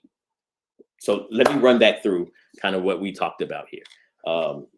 So when it comes down to building your brand, first you want to define your core values, your mission statement, and your vision. These are elements that you need to know. So when you have an elevator conversation, not necessarily on an elevator, but you have someone's, 2 minutes of someone's time to explain what you do, you want to know these elements. Okay. Target your audience. So work on your marketing, work on your audience persona, know who your target is, and then determine where is the best space to reach them. Third, your brand personality and voice. Determine your brand voice. Determine the tone of voice for your company. And understand that there's space where you have to take your personal tone out of the business. Visual elements are next. We talked about, I'm huge on visuals again. So make sure your logo is amazing. Make sure your logo stands for and tells what you do, and work on your byline, work on what your company does, build your color schemes out, understand the font selections that you use. Key. Those are key to your brand as a whole. Your storytelling. You want to make sure you take the time to narrate your brand. A lot of that I do through social media now, when I have the opportunities for companies. But you want to make sure your story is compelling, and you want to discuss all of the elements. A great place to see that, Shark Tank. If you watch the story of the invention that they're presenting, that will give you an insight to what the storytelling should look like. And placing that on your social, placing that on your website is key, because people are interested. People love supporting something that's being built from the ground up, or something that makes sense, because a lot of people want to do what you're planning to do. Let's see. Then we talked marketing and promotion. I think those two are key, of course. You have to figure out your marketing channels, and where you want to put your revenue into, and please understand that, yes, there are a lot of free channels, a lot of free stuff you can do, but there's a lot that takes money. So you have to be able and willing to reinvest your revenue back into the growth of your company, and that's through your marketing, your promotion.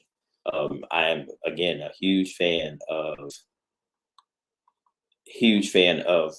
making your, I want to change the term, building your brand to where your employees desire to wear your brand.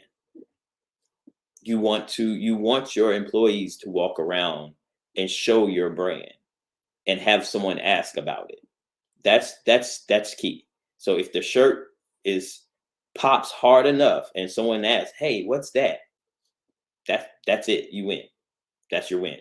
The great piece now is it's easy to give someone the information. Here, scan this QR code. That'll open up this and show you exactly what we're talking about. So make sure you implement that and use that in your process.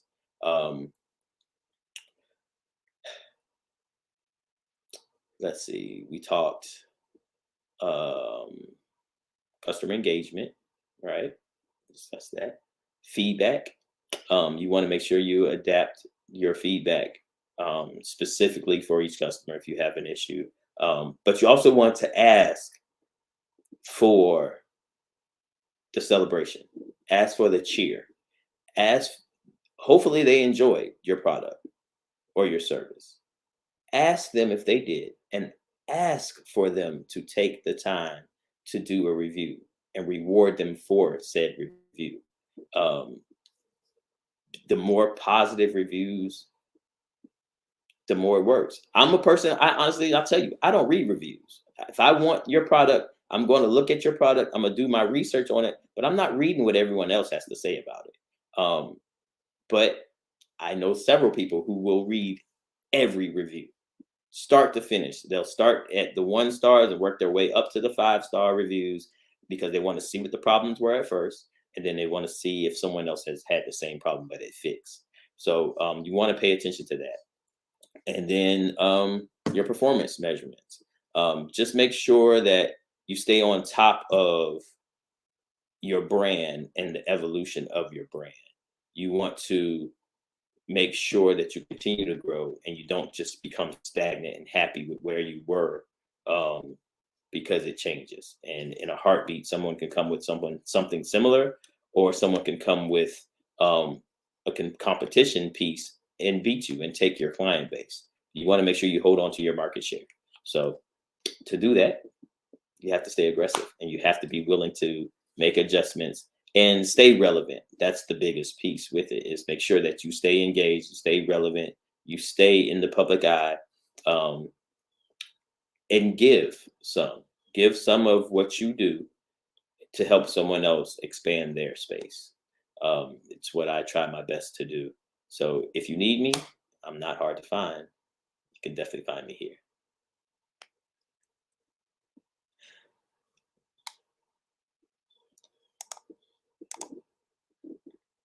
So what I'd like to do is open up for ways to be contacted. The easiest space is email. It's rcheeseborough@gmail.com. Yes, I use Gmail still. I'm a very big Gmail fan. rcheeseborough@gmail.com. My company is Crescendo International. Our website is forcrescendo.com. You can contact me there as well. If you have any questions, any problems, any issues, especially when it comes to brand, hit me up. I'll be happy to help.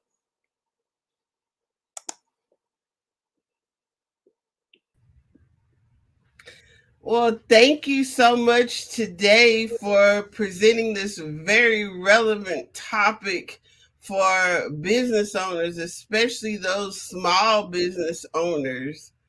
Branding and marketing and social media is the key to letting the world know who you are and what you do on a shoestring budget, correct? Absolutely.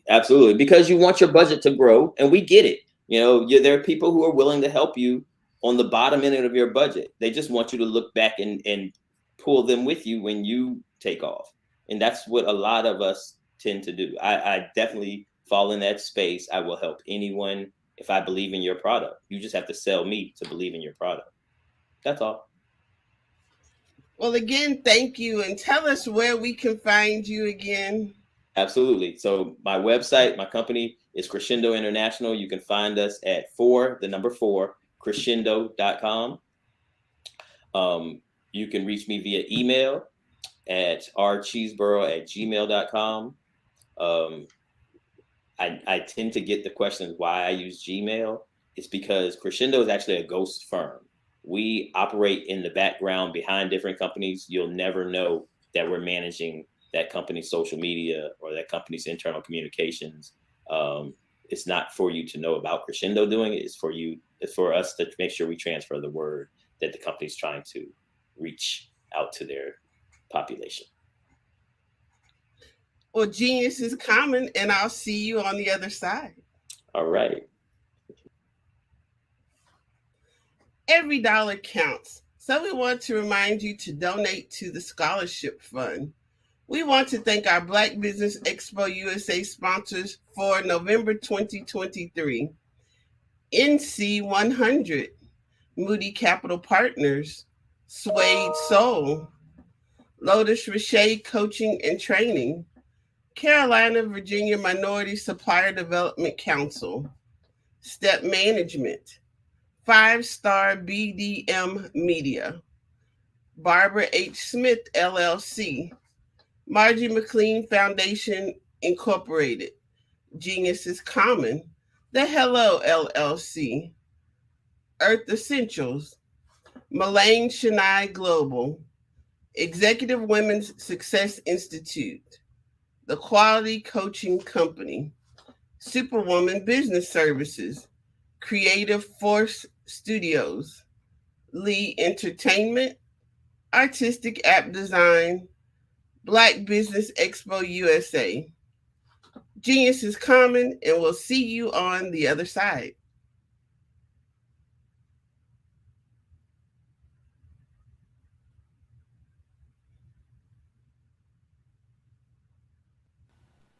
Hello, my name is Kiasi Helm and I'm 14 years old. I think my genius would probably have to be setting goals and achieving them. I say this because ever since I was young, I always wanted to be an author, and at age 11, I ended up achieving this. But not only did I end up becoming an author, I ended up becoming a public speaker, a publisher, a business owner, all these great things. The name of my business is Written by Kids Publishing Company.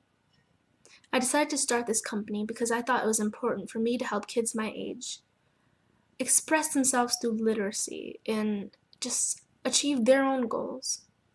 Because to me, achieving goals is the best thing in the world to feel. It's you just achieving things and aspirations that you set for yourself.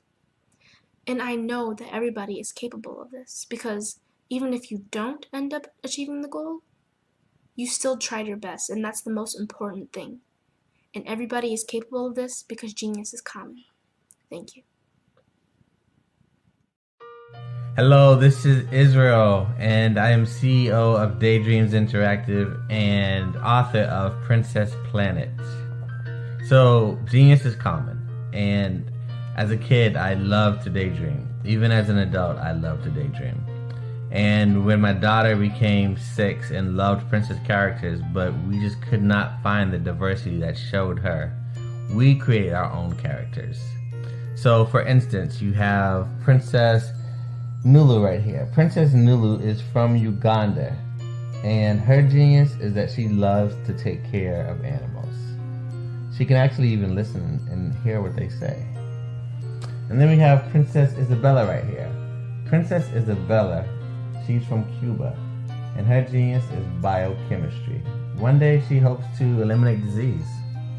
Then we have Princess Nia right here, and Princess Nia is based off of my daughter, and she wants to be the greatest dancer alive. So that's her genius. So what's your genius? My genius is my imagination. Genius is common. Hey guys, my name is Caden. I'm the CEO of Caden Teaches, and my genius is teaching kids about financial literacy. Throughout my financial products, such as my financial flashcards, my activity book, and my newest project, my financial bus, which I bought. And on the bus, it has a mock bank where kids will learn how to deposit and withdraw money, a mock grocery store where kids will be able to learn how to have a family budget, and a mock stock exchange where kids will even be able to learn how to invest in stocks. Now, I decided to start teaching kids about financial literacy because I find that most kids graduate high school without even knowing the basics about financial literacy. And I feel if I were to teach kids about financial literacy, that I would be able to help kids tap into their genius. And I actually learned about financial literacy to my dad because I would go to business meetings with him, and I would always see that they were talking about financial literacy. And at that point, I didn't understand what financial literacy was. So I took it upon myself to learn about financial literacy and teach it to kids in a way that they could understand. But I want you guys to help me help kids tap into their genius by going to my website, cadenteaches.com, and you can sew into me in my financial bust by going to my GoFundMe link. And remember, if Caden can, you can too. Because genius is common.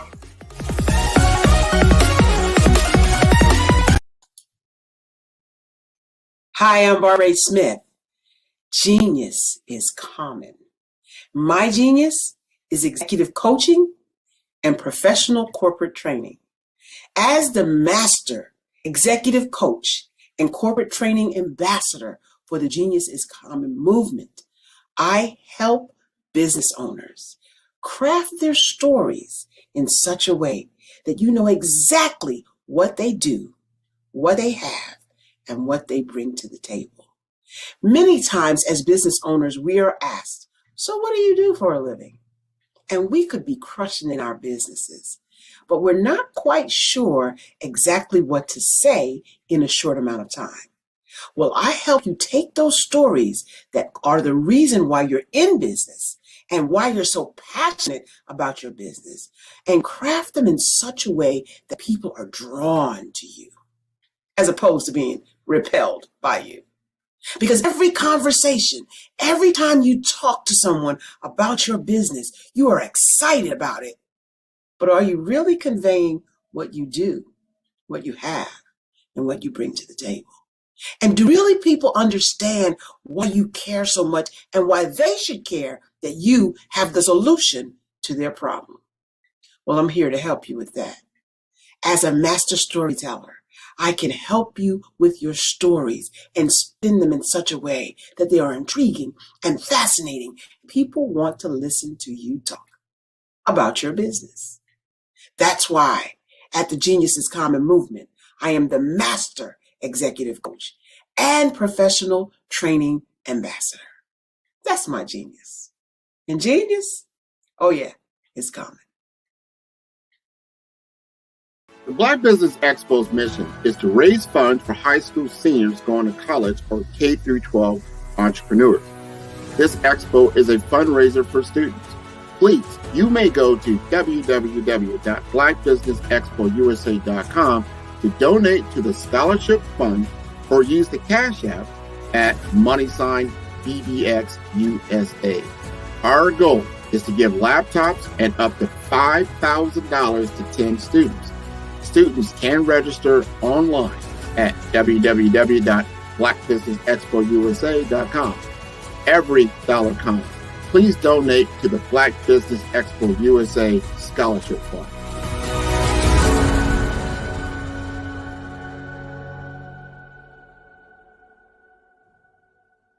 Follow the Brand TV broadcast host, Grant McGaugh, as he visits with top executives and entrepreneurs to find out their secrets of success with their personal brand. Follow the Brand TV broadcast host as he focuses on brand development to build better relationships, bring value to your business, relationships, and career. You will enjoy listening to each episode that is tailored to speak to you directly. If you're looking for this type of clarity in terms of building your brand, you have tuned into the right station. Each episode will help you to shape a conversation in the 5-star BDM network of 20,000 professionals and become a springboard for your corporate engagement and business opportunities. Each guest will frame their story in the areas of personal branding, business development, career development, financial empowerment, and technology innovation. Grant McGaugh explains why he is the CEO and owner of his own professional career. Grant is an accomplished business leader and entrepreneur who wants to give back to individuals to grow their personal brand strategy. Tune in as he weaves his story about new possibilities, while to you exceed expectations. If you love storytelling, this show will make for fun.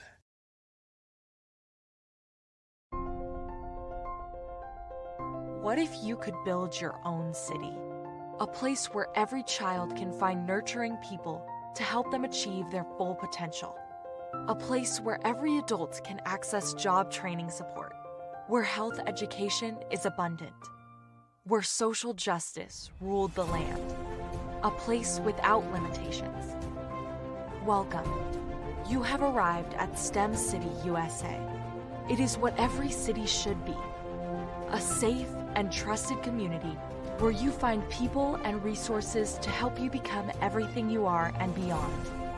STEM City is unlike anything you have ever experienced. It is a digital twin of the world around you, only better.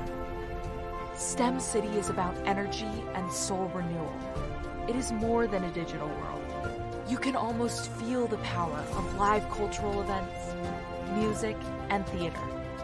STEM City promises a better future for children with caring mentors and hands-on activities with dedicated tutors to support our youth.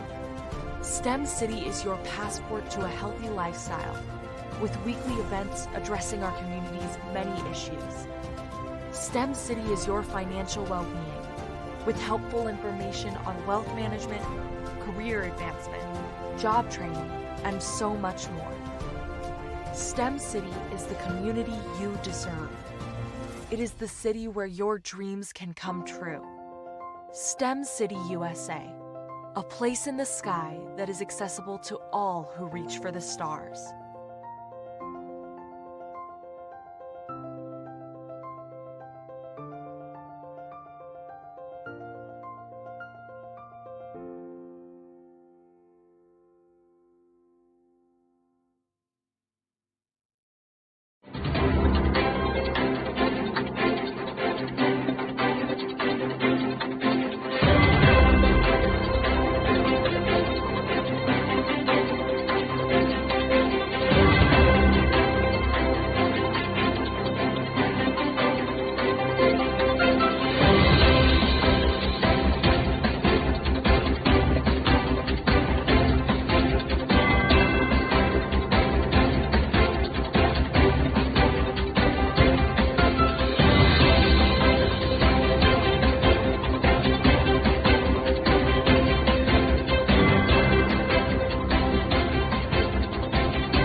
Dr. Eric Kelly III and a host of phenomenal speakers from all around the globe for this 7-day virtual event that you don't want to miss.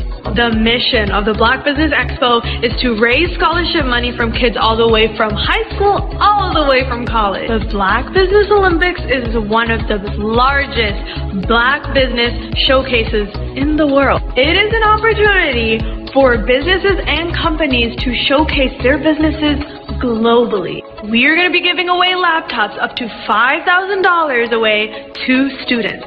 Again, I'm Olivia Appleberry, the founder of 2 Cents Finance and one of the speakers for the expo. I am so excited to see you there. For more info, go to www.blackbusinessexpousa.com or call 919-308-9090 and hope to see you there. I am Black Business. From the moment I wake until the time I sleep. Yes, I am Black Business. I am Black Business. Tell me, are you Black Business? I am Black Business. Do you support Black businesses? Listen, I support Black business because I am Black Business. Black Business Expo, one of the largest business showcases in the history of Black business in the world. The world! Sign up today at www.blackbusinessexpousa.com or call 919-308-9090. I am Black Business. I am Black Business. From the moment I wake until the time I sleep. I am Black business. I am Black business. Are you Black business? I am Black business. Do you support Black businesses? I support Black business because I am Black business. Black Business Expo, one of the largest business showcases in the history of Black America in North Carolina. Join Dr. Eric Kelly III and a host of phenomenal speakers from all around the globe for this 7-day virtual event that you don't want to miss. The mission of the Black Business Expo is to raise scholarship money from kids all the way from high school, all the way from college. The Black Business Olympics is one of the largest Black business showcases in the world. It is an opportunity for businesses and companies to showcase their businesses globally. We are going to be giving away laptops up to $5,000 away to students. Again, I'm Olivia Appleberry, the founder of 2 Cents Finance and one of the speakers for the expo. I am so excited to see you there. For more info, go to www.blackbusinessexpousa.com or call 919-308-9090 and hope to see you there. I am Black business. From the moment I wake until the time I sleep. Yes, I am Black business. I am Black business. Tell me, are you Black business? I am Black business. Do you support Black businesses? Listen, I support Black business because I am Black business. Black Business Expo, one of the largest business showcases in the history of Black business in the world.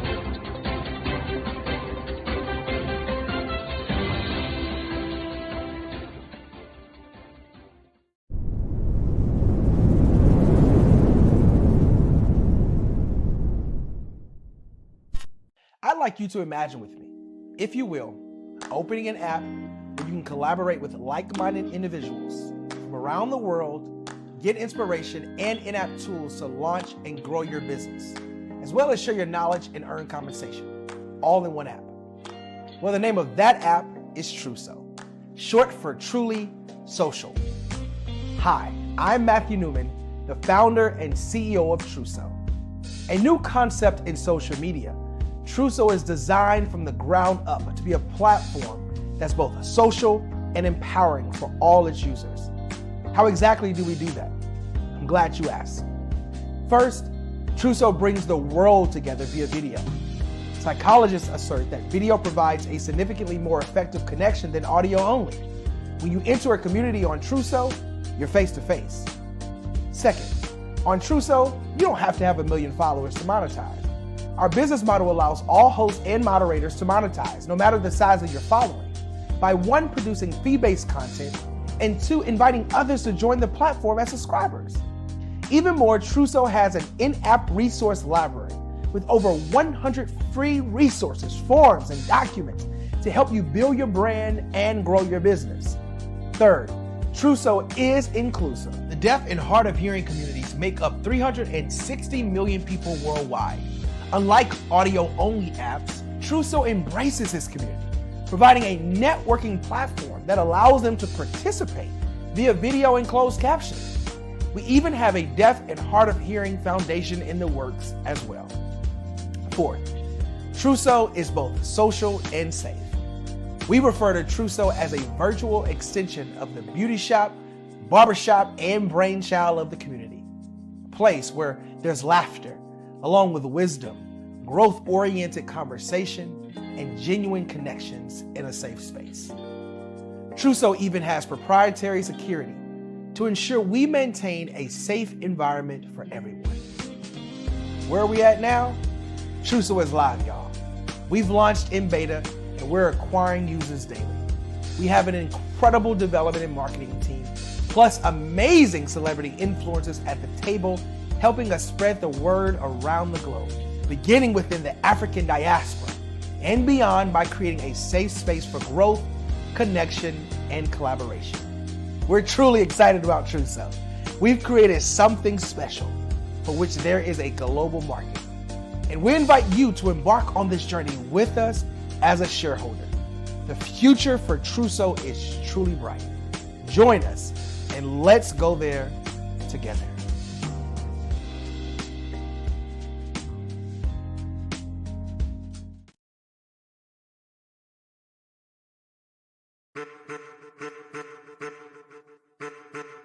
I am a child of the Most High God. He has gifted me in ways that I could not even imagine and didn't know.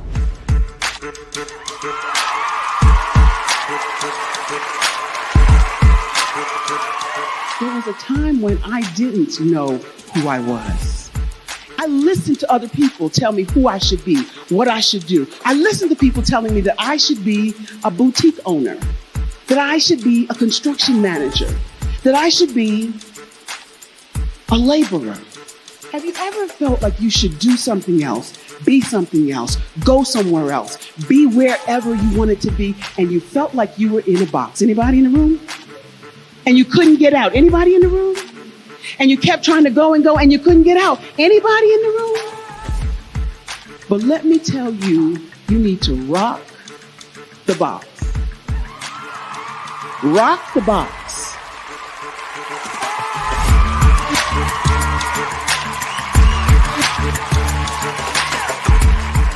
I am engaging, inspiring, and empowering.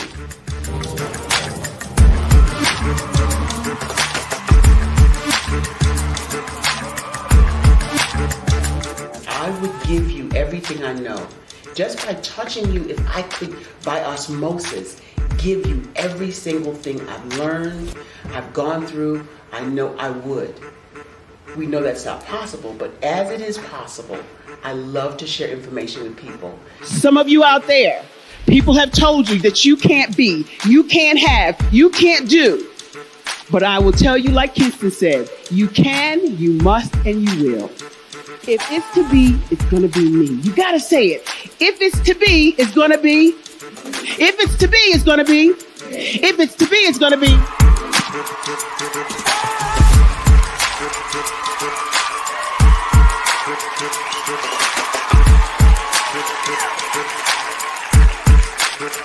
Barbara is because she believed what her mama said about her and not what other people told her.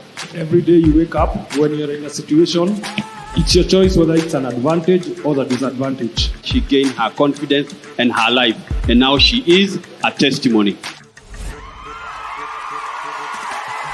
If I can help you elevate yourself, then I feel like I'm elevating my own self as well. What you know and I know together can change the world.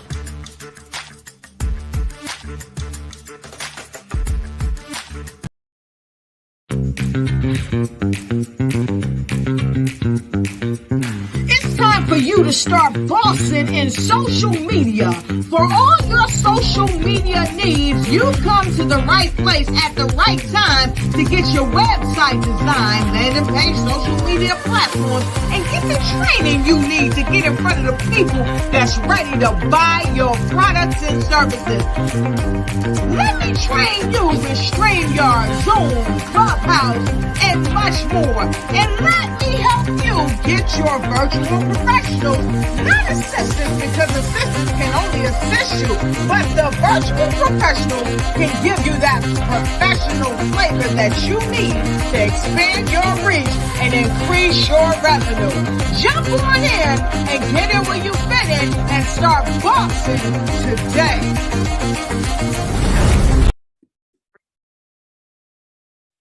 Hello, I'm Dr. Madeline Ann Lewis, President and CEO of the Executive Women's Success Institute.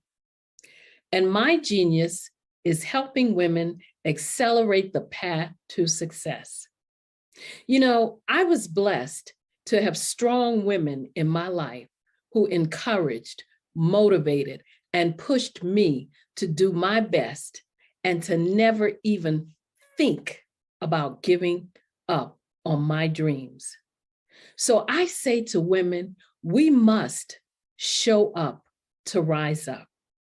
We have talents and potential, but who will see them if we don't speak up and get noticed? I know that women are a tremendous resource on this planet, and there is nothing more fulfilling than helping a woman tap into her full potential. I do this because I want to be a part of helping as many women as I can to show up, to rise up. I do this because genius is common. Did you know women represent just 3% of Fortune 500 CEOs and less than 15% of corporate executives at top companies worldwide? Have you wondered what the secrets are to getting into the top ranks, whether in the private or public sector? Do you want to figure out how to stop being held back in your career or passed over for promotion? Then you're in the right place. Hi, I'm Dr. Madeline Ann Lewis, President and CEO of the Executive Women's Success Institute. I have decades of experience in the military, the federal government, and corporate America, and my mission is to help women succeed and tap into their full potential. I want to reach 1 million plus women around the world to become the leaders they are meant to be. So if you want to move into a management or executive level position, or maybe you are a female veteran transitioning out of the military into business entrepreneurship, then reach out to the Executive Women's Success Institute at 301-693-3284. Let us get you on the fast track to success.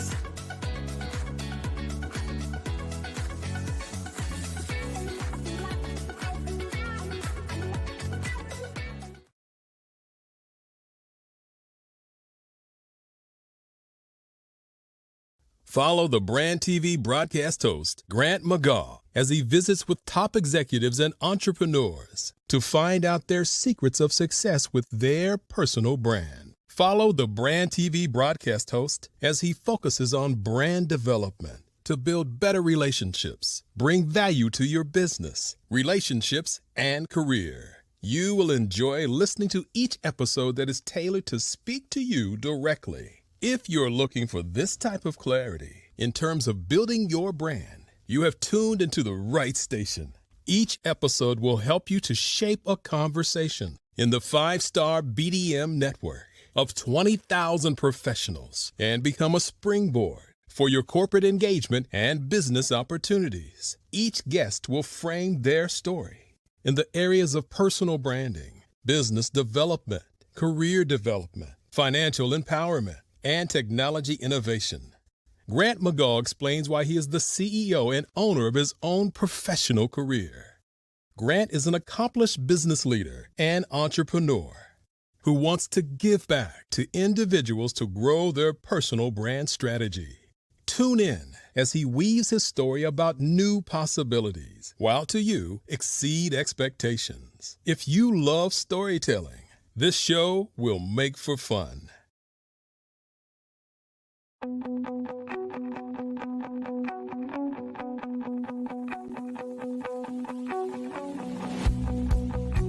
I am Black Business. From the moment I wake until the time I sleep. Yes, I am Black Business. I am Black Business. Tell me, are you Black Business? I am Black Business. Do you support Black businesses? Listen, I support Black business because I am Black Business. Black Business Expo, one of the largest business showcases in the history of Black business in the world. The world! Sign up today at www.blackbusinessexpousa.com or call 919-308-9090. I am Black Business.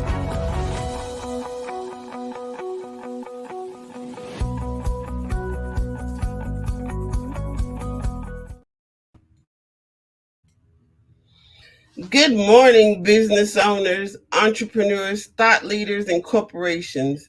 Welcome to the Black Business Network. My name is Crystal Gomez. I am your business moderator for this morning on the Black Business Network. The Black Business Network is a 24-hour business network showcasing Black businesses, business owners, entrepreneurs, and thought leaders worldwide. We have speakers from North Carolina, London, Singapore, Africa, Japan, and cities all over the United States. The Black Business Network is a global community sharing its business knowledge to empower, inspire, and educate businesses about business. Our next speaker is Tandra Price. Dr. Tandra Price is a seasoned professional with over 20 years of experience, based in Oklahoma City, Oklahoma. Her passion lies in the transformative power of networking, where meaningful connections can lead to incredible opportunities. Tandra recognized the need for guidance in navigating networking events after attending numerous gatherings that fell short of expectations. She saw people struggling with conversational skills and sought to change that. Through her strategic approach to network development, Tandra empowers entrepreneurs to win. Drawing from her extensive experience, Tandra has trained hundreds of entrepreneurs, equipping them with the skills to build relationships, create opportunities, and generate residual income through networking. She has worked alongside influential leaders in network marketing industries, continuously expanding her expertise.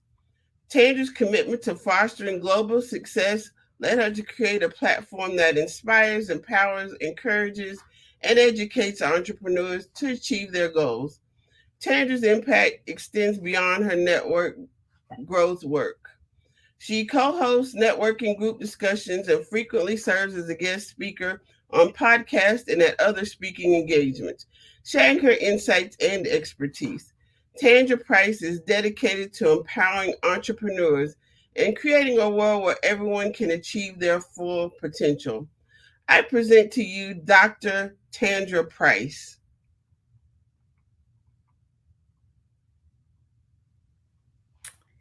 Hello. Thank you so much for that amazing introduction. You're welcome. It's my pleasure.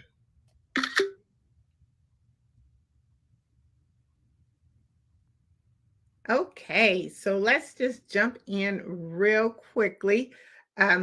Again, I just want to introduce myself. I am Dr. Tandra Price. I am a renowned international speaker, accomplished two-time best-selling author. I am an expert networker, strategist, and I am the proud owner and editor-chief and publisher of a global recognized publication called Tap In Magazine. Our edition caters to women, speakers, authors, coaches, and men. We help them make it so easy and seamless for you to spread your messages and to reach a broader audience and to generate more valuable leads. Today, I'm going to be talking to you about the power of mastering the art of communication. And we're going to talk about that in 4 different ways. We're going to talk about, the best way to start a conversation, when is the best time to network, and what's your plan when it comes to networking and communication? And how do we incorporate one of the most powerful, free online communities, which is LinkedIn, to help us master the art of communication? And our 5th way, we're going to talk about how do we really master communication with our visibility, and how Tapped In Magazine can help you increase your visibility and broaden your audience. So I don't know if you're aware or not, but there's approximately every 2 minutes, there is a conversation taking place. Somewhere, somehow, someone is engaging in a conversation. And a lot of times we don't really realize the fact that conversations are happening because they're really overlooked. There's something that we just automatically assume that just happens because it's always on autopilot. I mean, if you look at right now, you turn on your television, there's communication going. If you look at a lot of your social media, communication is going on. But it happens so frequently that we really don't pay attention to it. Is communication and networking together. I really like to take the form networking and convert it into communication, because anytime that we're trying to send a mass message over to a broad audience, we're really communicating. A lot of people don't really look at it that way because of the terminology from communication to networking. But I'm going to give you just a couple of ways and platforms that where communication networking actually takes place. I mentioned a few of them earlier. One, we're looking at Facebook. We always do communication via phone, video chatting, messaging app, even team chats. A lot of corporations use team chat to kind of get, again, a mass message out to their employees or their organization. We look at Instagram. Twitter is another one. Skype, which is not often used as much, but it still exists as one of those platforms for communication.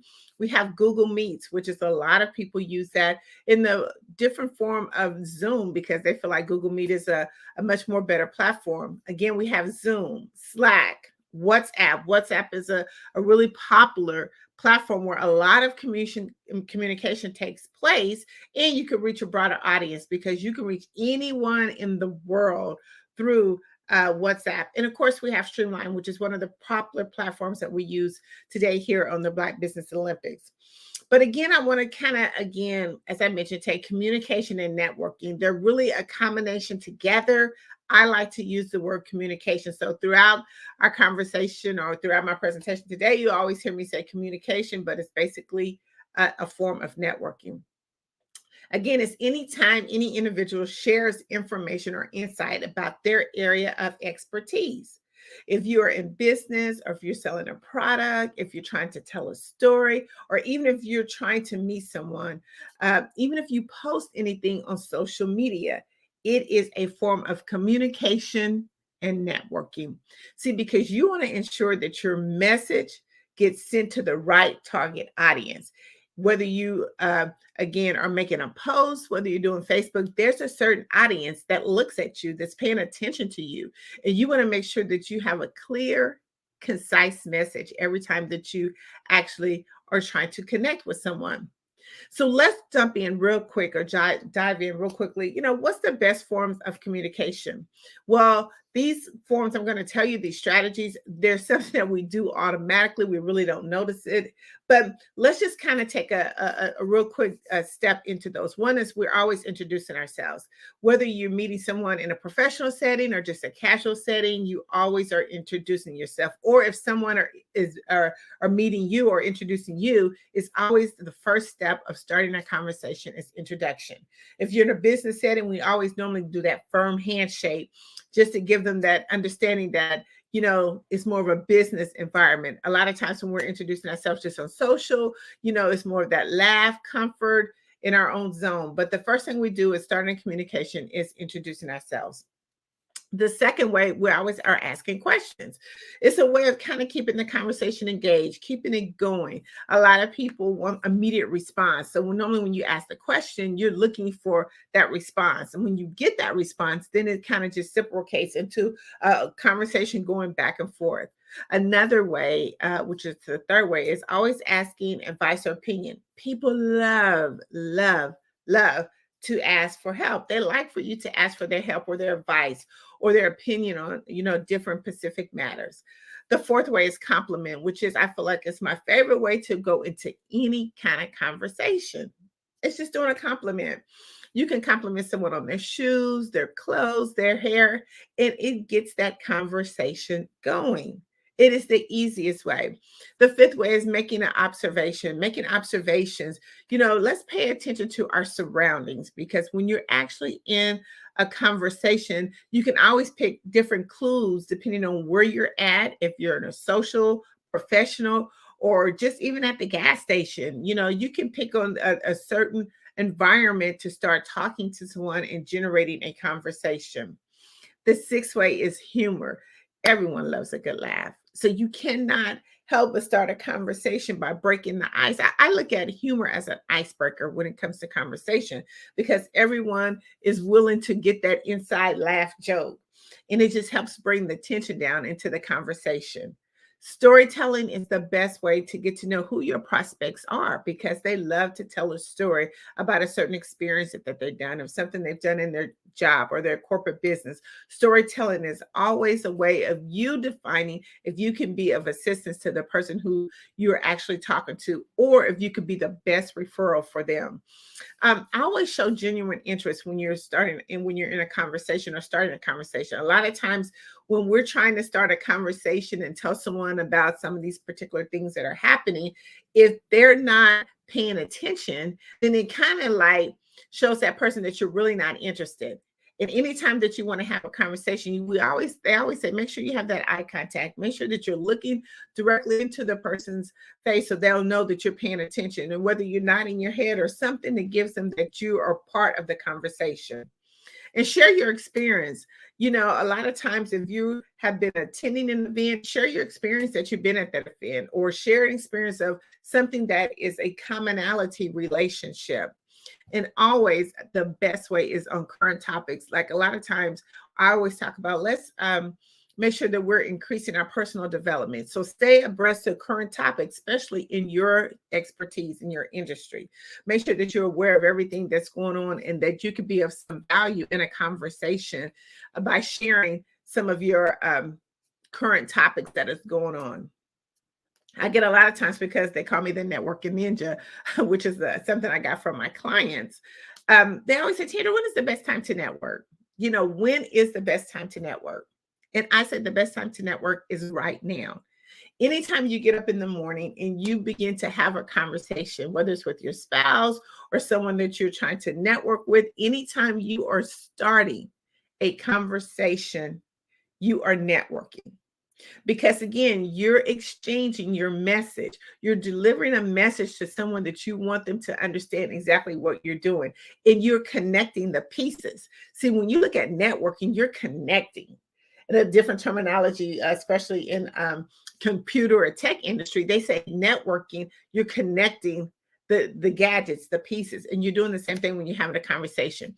But the best time to network is right now, whether you're at a social gathering, a conference, an expo, professional organization, even again on all those online platforms, before and after a presentation, when you're doing a one-on-one, in between sessions, or even just in regular conversation. That's networking. That's the best time to networking. That's the best time to find out, you know, who, what, and when, and how you can help someone.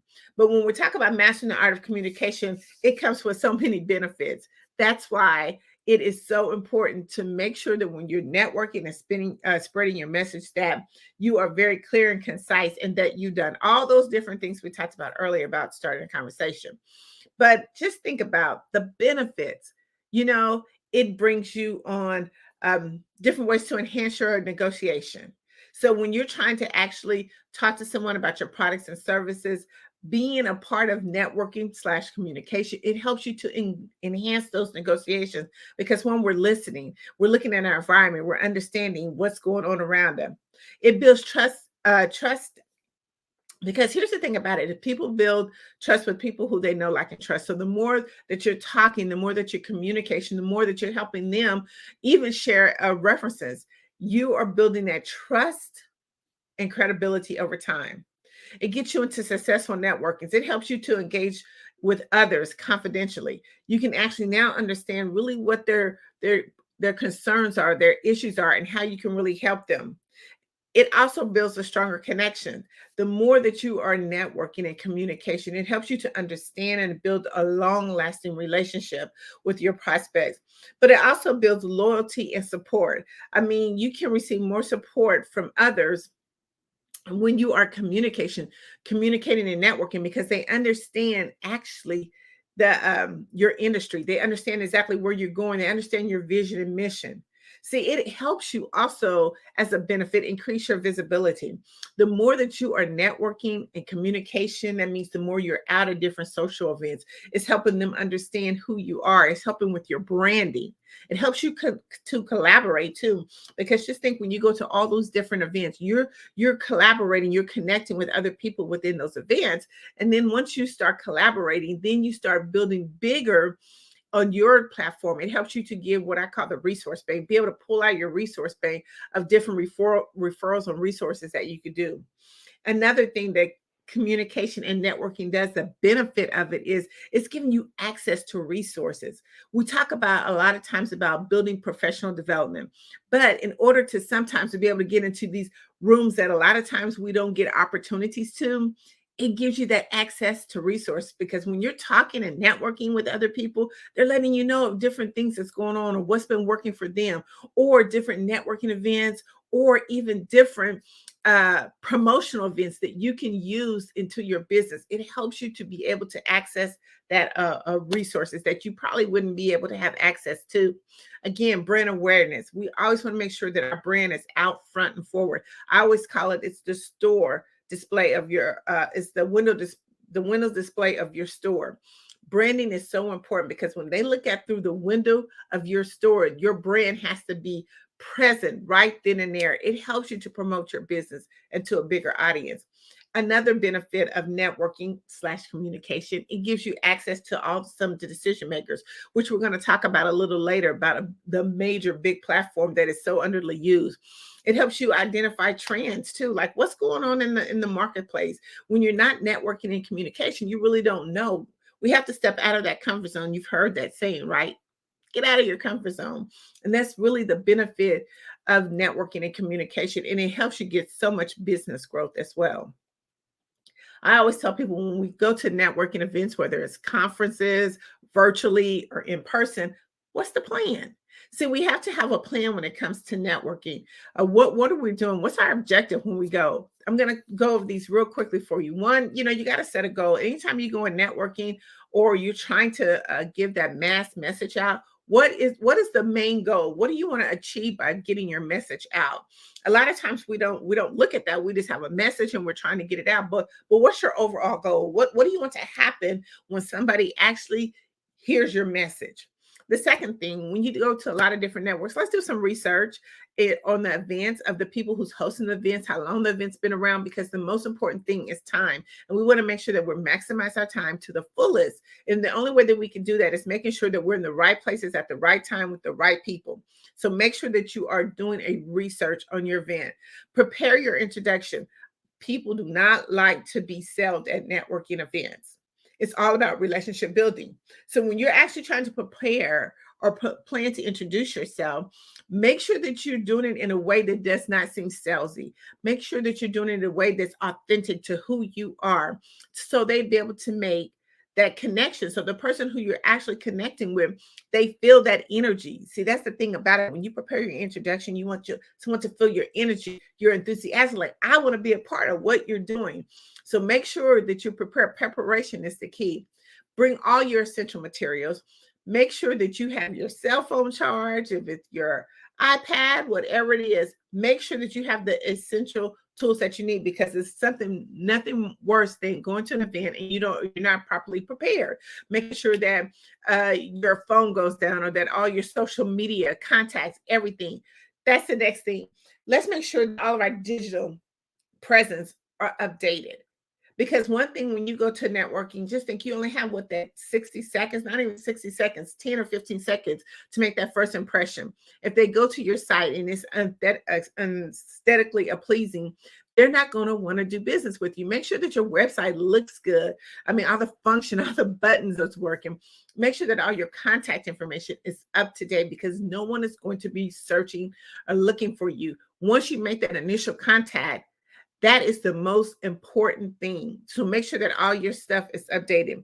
And another thing, when you're actually doing networking, make sure that you're active listening, because what happens is if you're not actually listening or doing active listening, when you go back for that follow-up process, you can use some of those key methods or those key things that person said that's going to help you generate and connect even better Make sure that you at least go to an event, no matter virtually, in person, that you're connecting with 5 people. Even if you go out and about on your daily plan, make sure that you connect with 5 people.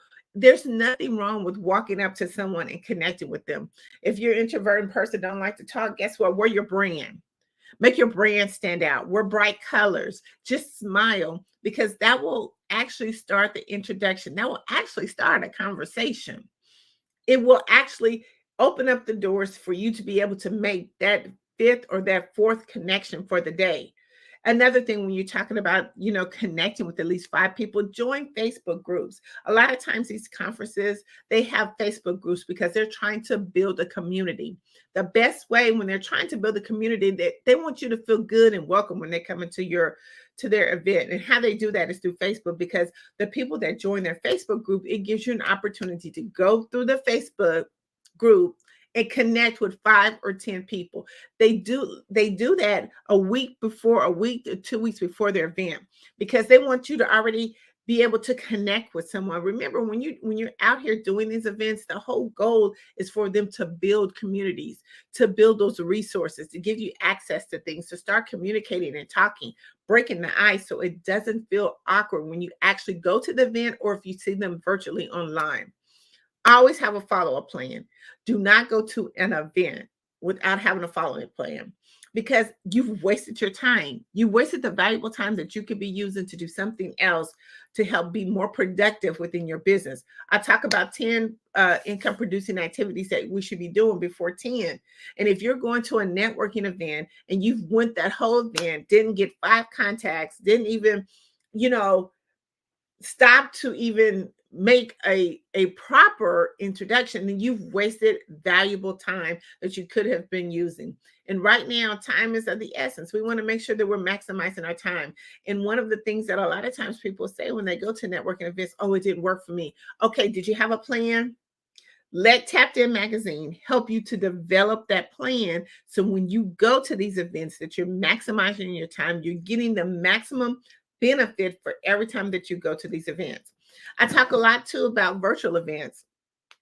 A lot of times virtual and in person, they kind of work similar to same, but make sure that when you're at on a virtual event, make sure that your equipment is set up. Make sure that you're in a nice, comfortable setting. Make sure that your background is well lit up. The space is good. Make sure all the technical pieces, you can hear your voice, your speakers, any of that stuff. Make sure that, most importantly, that you're on camera. People do business with people who they can see. So make sure that you're on there, and make sure that you're taking notes. Another way of being active on a virtual is, raising your hand, making comments in the chat, connecting with those people that are in the chat. That's another way that you can get contacts, is talking with them, sharing your information. Make sure that you are maximizing your event to the max. Real quick, I always say there's 8 types of networkers, and I'm going to go over these networkers real quick. The first one is always the social butterfly. So when you walk into a networking room or even on a virtual setting, do a 360 panoramic view of the room. It doesn't hurt, because when you look at the room, all your networkers are going to be in different spots of the room. You have your social butterfly, the one that is the loudest, is attention grabber. They're loving the event and they want you to enjoy the event too. So they're going to be able to ones to kind of bring you along into their group, introduce you to some people that are at the event. Then you have number 2. I call them the expert or your business promoters. These people, they're not really thinking about, networking. They're only there to promote their business. They're going to be in a corner where you're going to see the people maybe crossing their hands, and they're just going to be eye focused on that person, because whatever they're saying is so interesting. They're just there to promote their business. Then you have those people that I call the third networker, is those inquisitive mind people, or fear of missing out type people. These are the type of networkers that attend events and gatherings just for the insight. They ask questions. They want to engage in the conversation. These are the people who are just got an inquisitive mind, like, oh, who came to this event? Oh, I saw such and such at this event. So they're looking around and they're asking questions. The 5th person is the buffet eaters. Okay, so I always say that the conversation doesn't start at the beginning of the buffet line; it starts at the end of the buffet line. These are just networkers who just come for the food, basically, just for casual outing. They're attending the event, they love the event, but because they've been in the buffet line, you can hear from coming down the line, who's what company's doing what people are the who's that you need to connect with. The sixth type of networker is I call the walker connector. This is a type of networker that focus on just building relationships and connecting with people. They're proactively seeking out opportunities to introduce other individuals. They're looking to build their referral base, their database. So when their clients come to them, they're that one-stop shop. See, they're the people that, you know what, here's a referral, here's this type of person to meet with. It's like almost going into a networking event and you say, hey, I hate networking and I don't want to go by myself. Well, if you get connected with the walker connector, it's like you two are both working the room. Then you have the digital networkers. These are people that they're not going to do anything with you except on digital. If you're not on the digital space, in some of those different platforms, they're not going to network with you. This is how they utilize these online platforms. They want to make sure that the best way for fast, effective networking is digital marketing. And so they're going to be that digital networker that's going to do everything on digital. So if you want to talk to them, make sure that your stuff is together, because they're going to be saying, okay, Instagram, Twitter, WhatsApp, TikTok, all of that stuff. That's how you're going to be able to better connect with them. And then I like the last one, which is our goal strategist. These people have a goal in mind. They're coming there for a certain reason. They're going to be able to maximize their time when they get there. See, they're not playing around. They're on a mission. They're on a goal. They're trying to make sure that when I talked about going to a networking event and you make sure that you're maximizing their time, they're going to get the 5 people. They're not going to just be leaving business cards. See, one of the things that we have so handy dandy to us in our phone is, we have that QR code that you can scan to get your information right off the bat. So that's why you want to make sure that you have all your information together. But they're on a goal because, see, they're trying to build their business and they know exactly who they want to talk to, where they want to talk to, because they've done the research on who the people are in the network. They've looked at the Facebook group. So these people, these networkers, they have a strategic goal that they're looking for. So you can't mess with them. So you got to think about, when you go to a networking event, what type of networker are you and where do you want to be at in the room to get the best value, maximize your time. I want to talk about, our fourth one of how to master the art of communication is, how does LinkedIn help you with communication? I don't know if you realize, but LinkedIn has over 810 million users. Over 810 million users. Did I mention it was a free platform? It is a free platform. This platform is so underused because we think a lot of the other social media platforms, but this platform, I love it because this is where your decision makers are. This is where people who are actually looking to do business with you. But how do we do it? We have to start the communication. We have to make sure that our communication is clear, concise, and memorable. See, we do a LinkedIn bootcamp, and we help you to mastermize your LinkedIn profile. But we take it a step further because we go through a whole 6 weeks worth of intense communication on your LinkedIn profile, and you'll be amazed of what your LinkedIn account can do for you, free or if you have the paid version. But the very first thing is I talked earlier about is that your business is your storefront. It's like your window display. So when they open up the door of your business, you want to make sure that you have everything intact. And that's how LinkedIn can help you. So let's dive into some real quick ways of how do I really mastermize this. And again, we'll be talking about this in our 6-week LinkedIn bootcamp, but we also do a weekly, how do I leverage and maximize my LinkedIn profile? And I'll give you both of those links if you're interested in wanting to use this over 810 million user platform. But the very first thing you need to have, just make sure that you have a professional picture. A lot of times we look at our profile pictures and they need to be very clear and crisp. Make sure your profile picture is inviting. See, a lot of times we get into those studios and we make those very, poses and we make them look sharp, but are they appealing? Are they friendly? Do they make it seem like, hey, you can come talk to me? Like, I'm open.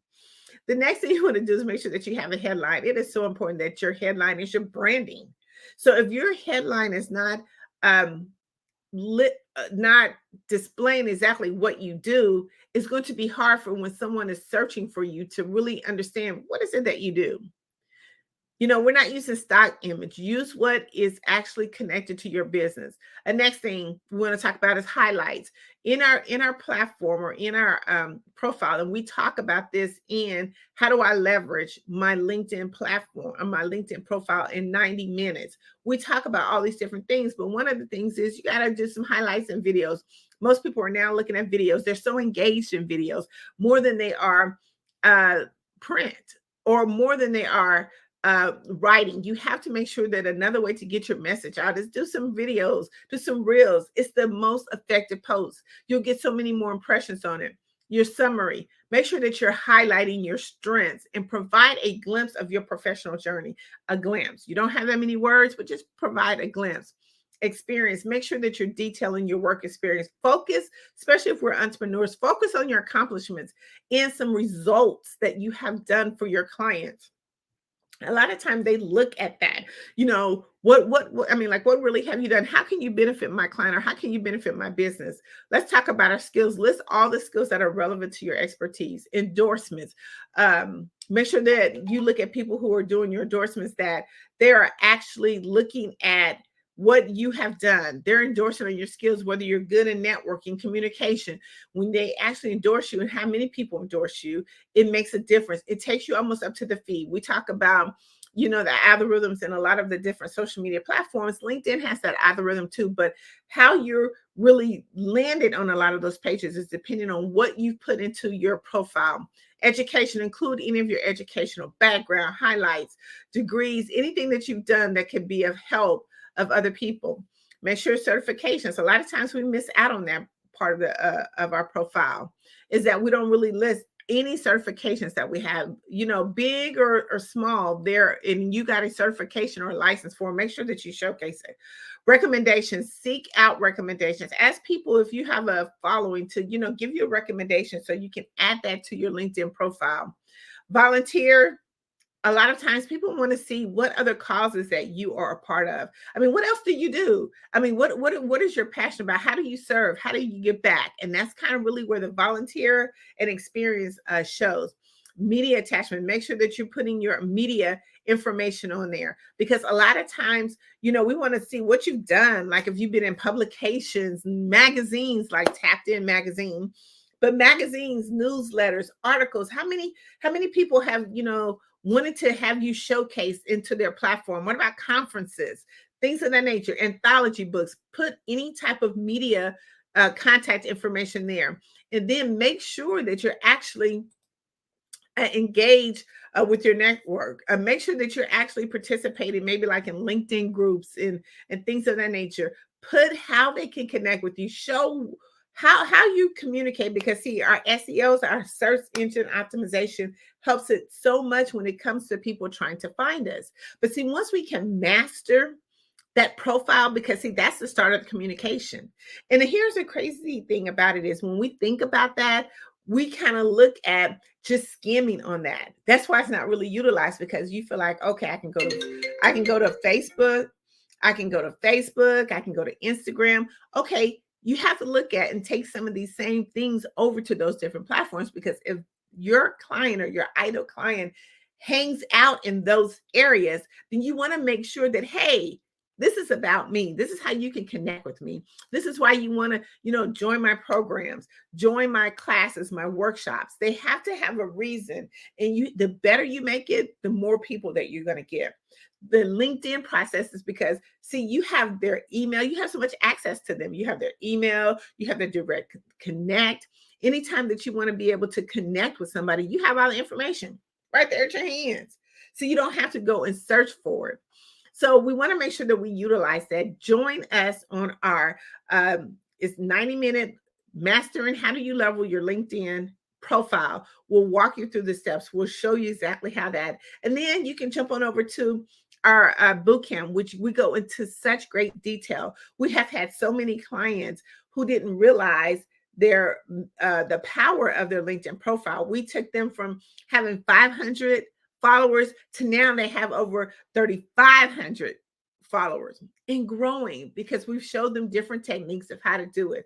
We host this workshop on Wednesdays. So if you want to be able to take advantage of a free platform, join us on our LinkedIn boot camp and our mastering your LinkedIn profile. I want to just talk about a little bit about Tapped In Magazine and how that intertwines with what you do. So what happens is the most important thing with any business is to maximize your visibility. We want to make sure that you're seen, heard, and noticed. But how do you do that? You have to have a platform that can seamlessly put you in different places that you're not in.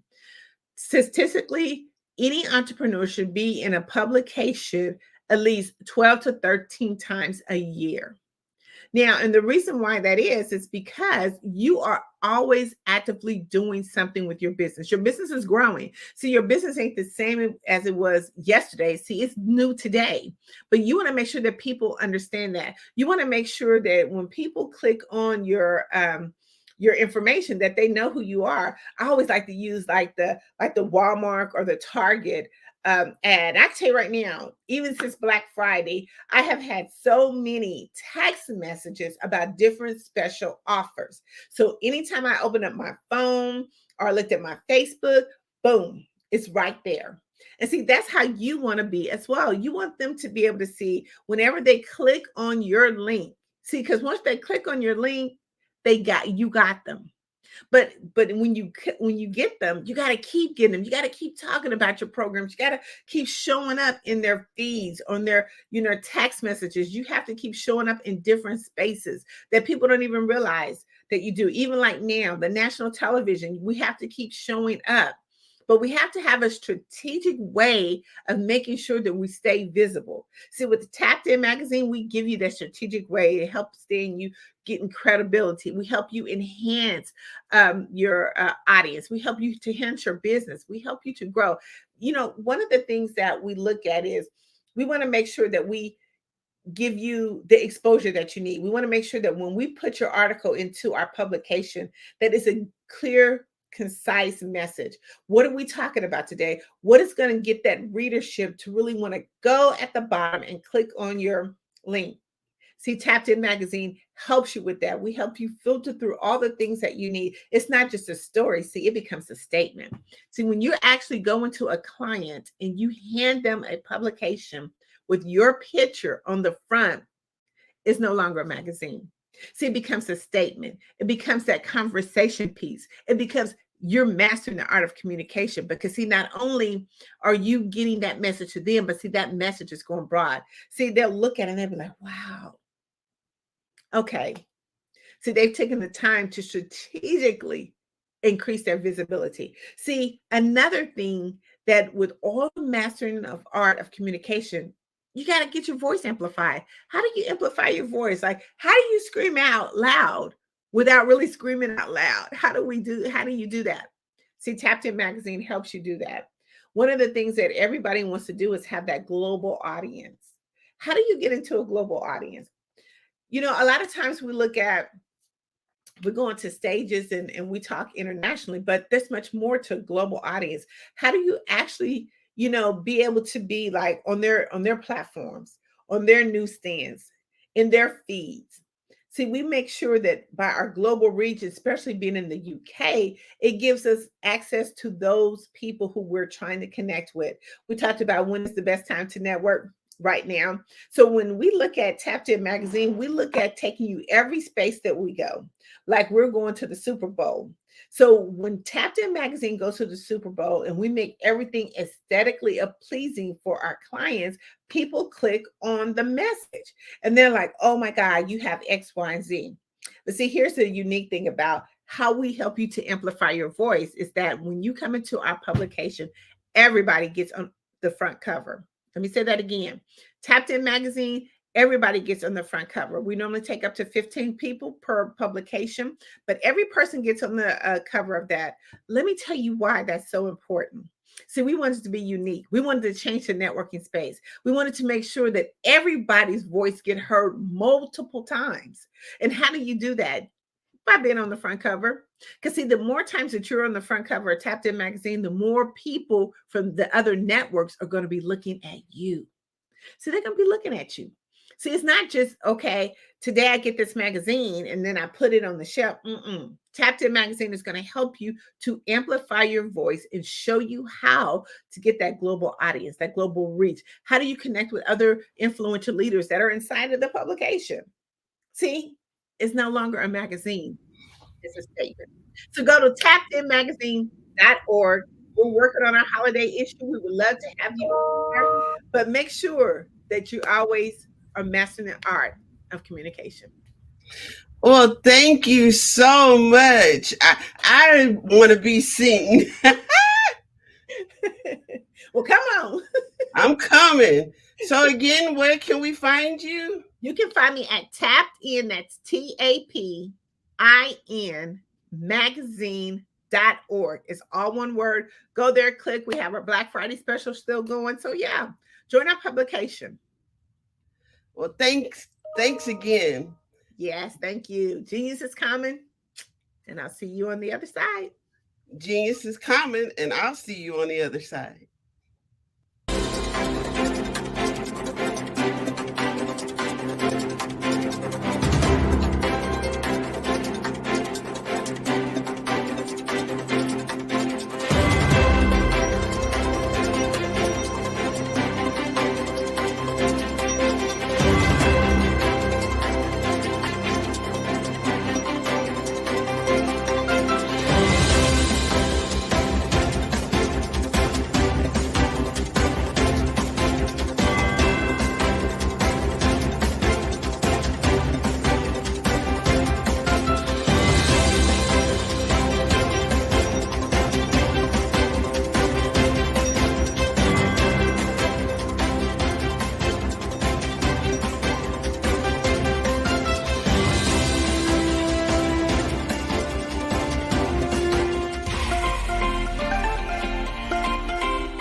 Dr. Eric Kelly III and a host of phenomenal speakers from all around the globe for this 7-day virtual event that you don't want to miss. The mission of the Black Business Expo is to raise scholarship money from kids all the way from high school, all the way from college. The Black Business Olympics is one of the largest Black business showcases in the world. It is an opportunity for businesses and companies to showcase their businesses globally. We are going to be giving away laptops up to $5,000 away to students. Again, I'm Olivia Appleberry, the founder of 2 Cents Finance and one of the speakers for the expo. I am so excited to see you there. For more info, go to www.blackbusinessexpousa.com or call 919-308-9090 and hope to see you there.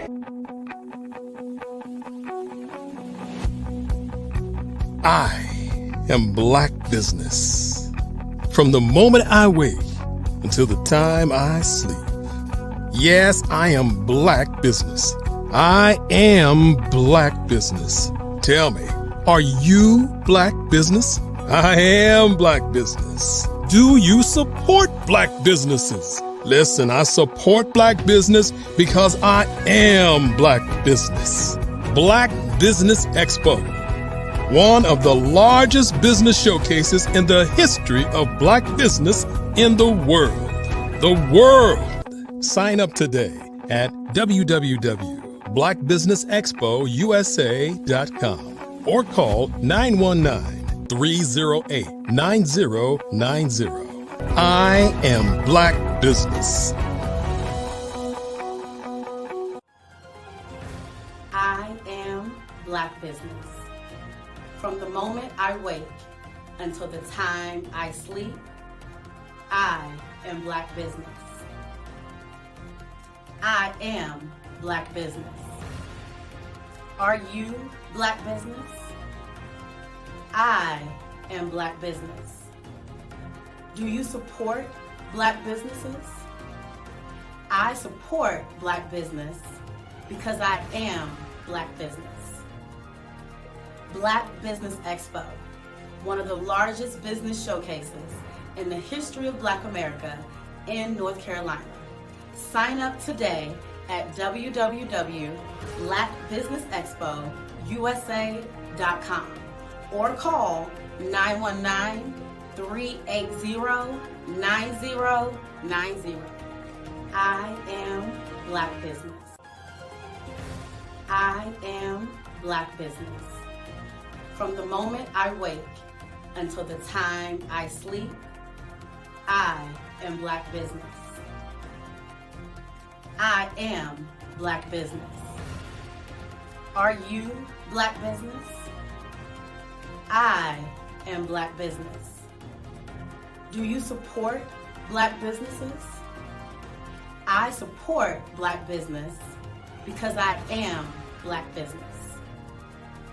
Black Business Expo, one of the largest business showcases in the history of Black America in North Carolina.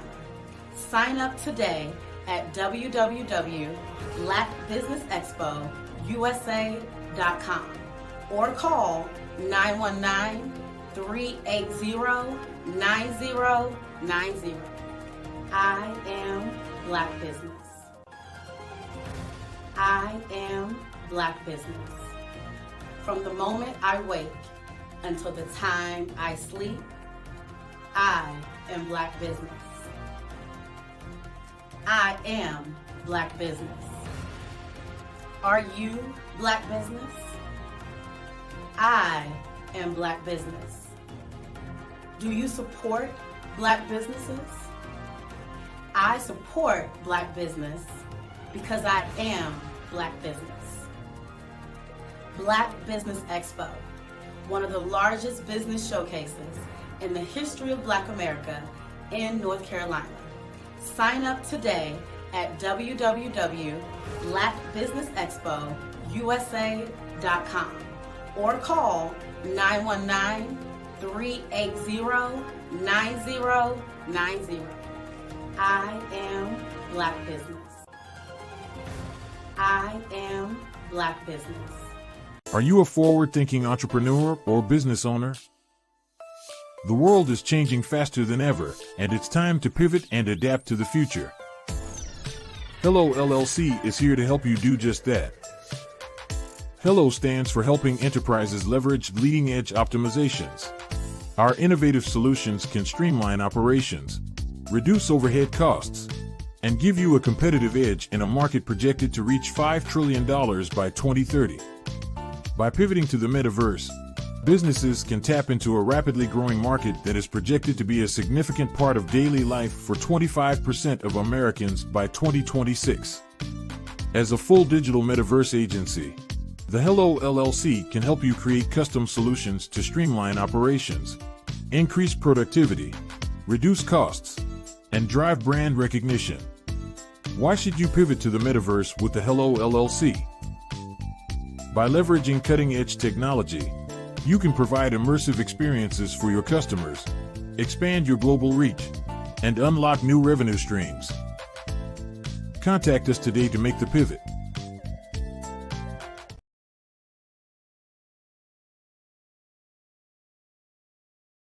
I am from Washington, D.C., but I was raised in Durham, North Carolina. I came to Durham when I was about 5 or 6. And then I travel back and forth to D.C. because it's where my people are from. One of the unique things about my family is my mother, she's also an artist. She does quilting. And she does a lot of artistic things. And then my son, he draws with both hands, his right hand and his left hand like I do. So that's kind of a family trait. And then my other son, he's a videographer, and my daughter, she works, she's a regional vice president for Sunglass Lab. When you start out drawing and sketching, you want to continue to explore, you know, each avenue. I do pastels, I do pen and ink, I do painting, I do acrylics. I haven't done oils yet.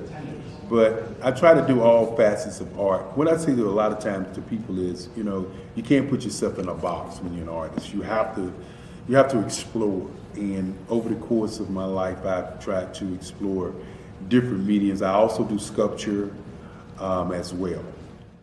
I choose my subjects by the intensity that they have in their faces or the intensity that somebody is moving, because I do more than portrait drawings. I also do I do abstract, and then I do figurative drawing also. Well, what happened in this particular show is that I started out trying to come up with something that would be a little bit different than what everybody else is doing.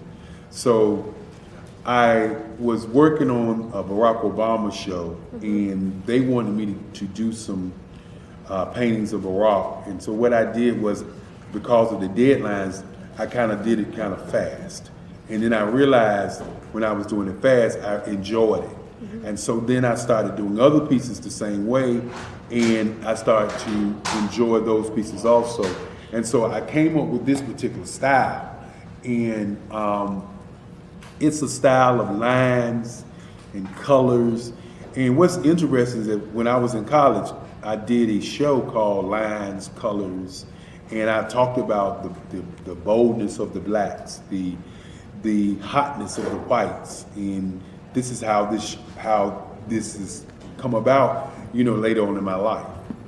And the colors comes from a lot of the entertainers that I work with, where they wear different colors. They don't wear, your plain reds or your whites. They wear different colors, and so that's also another piece of what's giving me the colors. The subtitle of this show is Faces That Speak Life. That's real critical. Faces that speak life. Each one of these pieces is a life source and a life energy that's being put on display for people that are looking at them. I always say in terms of my art, it's not important that I draw them. It's important what you get out of what I draw. I don't try to just draw it because you like it. People wanted me to do prints. I didn't do prints. People asked me to do different people, but the people that I choose are people that make a difference in the lives of people in the world. So the human landscape idea was, again, as I say, the lines represent your emotions, it represents your ideas, and it represents your journey as a human being. And that's why you get the different pieces and the different looks. And as you notice, I try not to do one look that looks alike another look. And that's what's the most important part of this show. Hello, I am Dr. Eric Kelly III, the visionary strategist and founder of the Black Business Olympics. I invite you to showcase your Black-owned businesses on the Black Business Network global stage. The Black Business Olympics is a global Black Business Network platform that propels Black-owned businesses into the international spotlight. By showcasing your business on the Black Business Olympics platform, you can reach a worldwide audience of potential customers, partners, and investors. You can also establish yourself as a thought leader and expert in your field, attract lucrative partnerships, and more speaking engagements. In addition, the Black Business Olympics platform provides a valuable opportunity to connect and collaborate with like-minded entrepreneurs and business professionals from around the world. This can lead to new business opportunities, ideas, and relationships. Finally, by sharing your story and expertise on the Black Business Olympics platform, you can inspire and empower others. This is a powerful way to make a positive impact on the world and leave a lasting legacy. If you are a Black-owned business owner, I encourage you to seize the opportunity to showcase your business on the Black Business Olympics platform. It is a once-in-a-lifetime opportunity to make an indelible mark on the world. Be one of the 1,000 visionary entrepreneurs who are changing students' lives, shaping industries, and leaving an unforgettable legacy for their families. Unleash your voice on our global stage and watch your business thrive. Black Business Olympics is one of the largest Black business showcases in the history of Black business in the world. Yes, the entire world. Just give me a call today at 919-308-9090.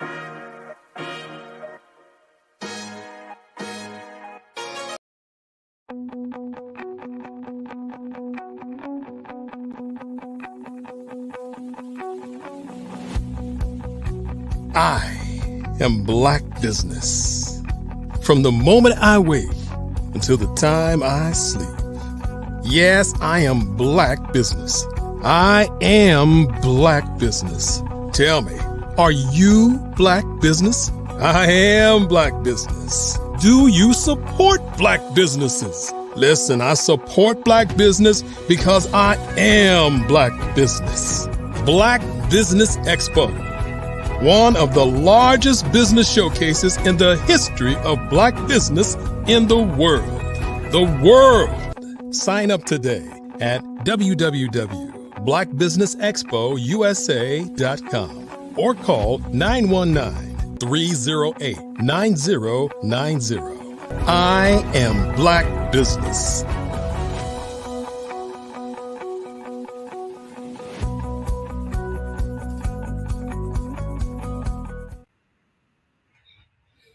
Good morning, business owners, entrepreneurs, thought leaders, and corporations. Welcome to the Black Business Network. My name is Crystal Gomez. I am your business moderator for this morning on the Black Business Network. The Black Business Network is a 24-hour business network showcasing Black businesses, business owners, entrepreneurs, and thought leaders worldwide. We have speakers from North Carolina, London, Singapore, Africa, Japan, and cities all over the United States. The Black Business Network is a global community sharing its business knowledge to empower, inspire, and educate businesses about business. Our next speaker is Dr. Sandra Wall Williams. Dr. Sandra Wall Williams is an accomplished senior executive in higher education with over 25 years of extensive experience, achievements, and demonstrated results as a leader, faculty member, mentor, coach, consultant, speaker, and practitioner in higher education and technology. From 2001 until 2016, she was the Senior Vice President and Chief Information Technology, Data, Business Intelligence, Library Systems, Distance Learning, and Workforce Development for the North Carolina Community College System. She led the implementation of the largest computer information system in higher education. In addition to training and development, instructional technology, information technology systems implementation, information technology security, technology infrastructure, software design, digital transformation, distance learning, and data systems. While serving in numerous leadership roles, Dr. Sandra remained an active consulting partner focusing on leadership coaching. She is currently the CEO and founding partner of WMS Consulting and Training, a professional development consulting and training company that supports emerging and established women leaders to increase their influence, impact, and income. She is a member of the Board of Trustees at Wake Technical Community College, Board of Directors for the Ultimate Medical Academy, North Carolina State University College of Sciences Foundation Board, Public School Forum, and Girl Scouts Coastal Pines. She is a member of the Steering Committee for Wake Invest in Women, a published researcher and author in her professional field of technology and adult education. She has written 3 books, co-authored 6 books, and numerous articles and book chapters. I present to you Dr. Sandra Wall Williams. Good morning. Good morning. How are you this morning? I'm well. How are you? Wonderful, wonderful. Thank you for that introduction. Oh, you're quite welcome. I can't wait to hear what you have to share with us. Oh, I'm excited. Thank you. Well, thank you everyone for joining me this morning. I am so excited to be with you this morning. Thank you, Crystal, again for that wonderful introduction. And of course, we want to thank our visionary founder and strategist, Dr. Eric Kelly, for this opportunity to come to you this morning and talk to you about a subject that over my years of leadership, and I'll talk about that as I talk go through this subject with you today that I found that a lot of people, especially women, have a problem with. Okay, a lot of people, especially women, have a problem with. And I'll tell you what it is in just a second. But I want to back up to tell you how I got to the point of being able to work with women in leadership. As Ms. Gomez said, I was formerly the Senior Vice President and Chief Technology Officer for the North Carolina Community College System. So everything that had to do with technology was my responsibility. More importantly than that, I was and still am a C-level leader. And C is for chief, right? Like chief information, chief technology, chief executive. That's what we mean when we say C-level leader. So when you're at that level of leadership, you're not only helping or doing things for yourself and helping the company, but you're also helping other people. And you're also learning the obstacles and things that people go through either at work or at home. And so one of the things that's very important when you get to a certain level of leadership is not only that you see these things happening, but you also determine what are some processes that can help people as they go through obstacles at work, at home, and that sort of thing. So that's what we're going to talk about today. I'm going to give you some specific instructions on how to overcome obstacles in your life, your career, or your business. Now, if you already don't have your pencil and paper or whatever you're taking notes with, I would advise you to go get it now. I'll give you a minute to go get it so that you can take some notes, because I guarantee you're going to want to write this process down. You're going to want to write this process down so that you can apply it to what it is that you may be experiencing at this time. Now, while I was at the North Carolina Community College System, one of the things that I saw was, especially for women, was that women did not have we had leadership opportunities, but in terms of leadership training and that one-on-one mentorship and those kind of things that help women to become better leaders and help us get to that next level, that was missing. That was missing. And because of my position at the time, it was just difficult for me to be able to actually develop that kind of program, especially across 58 colleges. So when I retired in 2016, one of the things I said, I want my company to be able, the company that I created, I want it to be able to support women in leadership. And that support is through coaching, through mentorship, and through training. And I also do a lot of leadership consulting. So when I started the company, like I said, the focus was on women in leadership. And my specifics that I really work with are women in technology leadership. I work with all women in leadership, but I work a lot when I go into corporations, work a lot with women in technology leadership. Now, here's what I want you to remember also about me is that I was at a C level of leadership. And many people think, well, when you get to C level, then you made it. What else is there to do? But I will tell you, after you leave the C level or at the same time, you should be looking for board leadership, because board leadership is different than day to day. And I'm not talking about your nonprofit boards are great. Get on them, okay, because they give you experience. But I'm talking about compensated corporate boards. So that's what I do now. I am on 2 compensated corporate boards for 2 companies, and they actually compensate you for your expertise.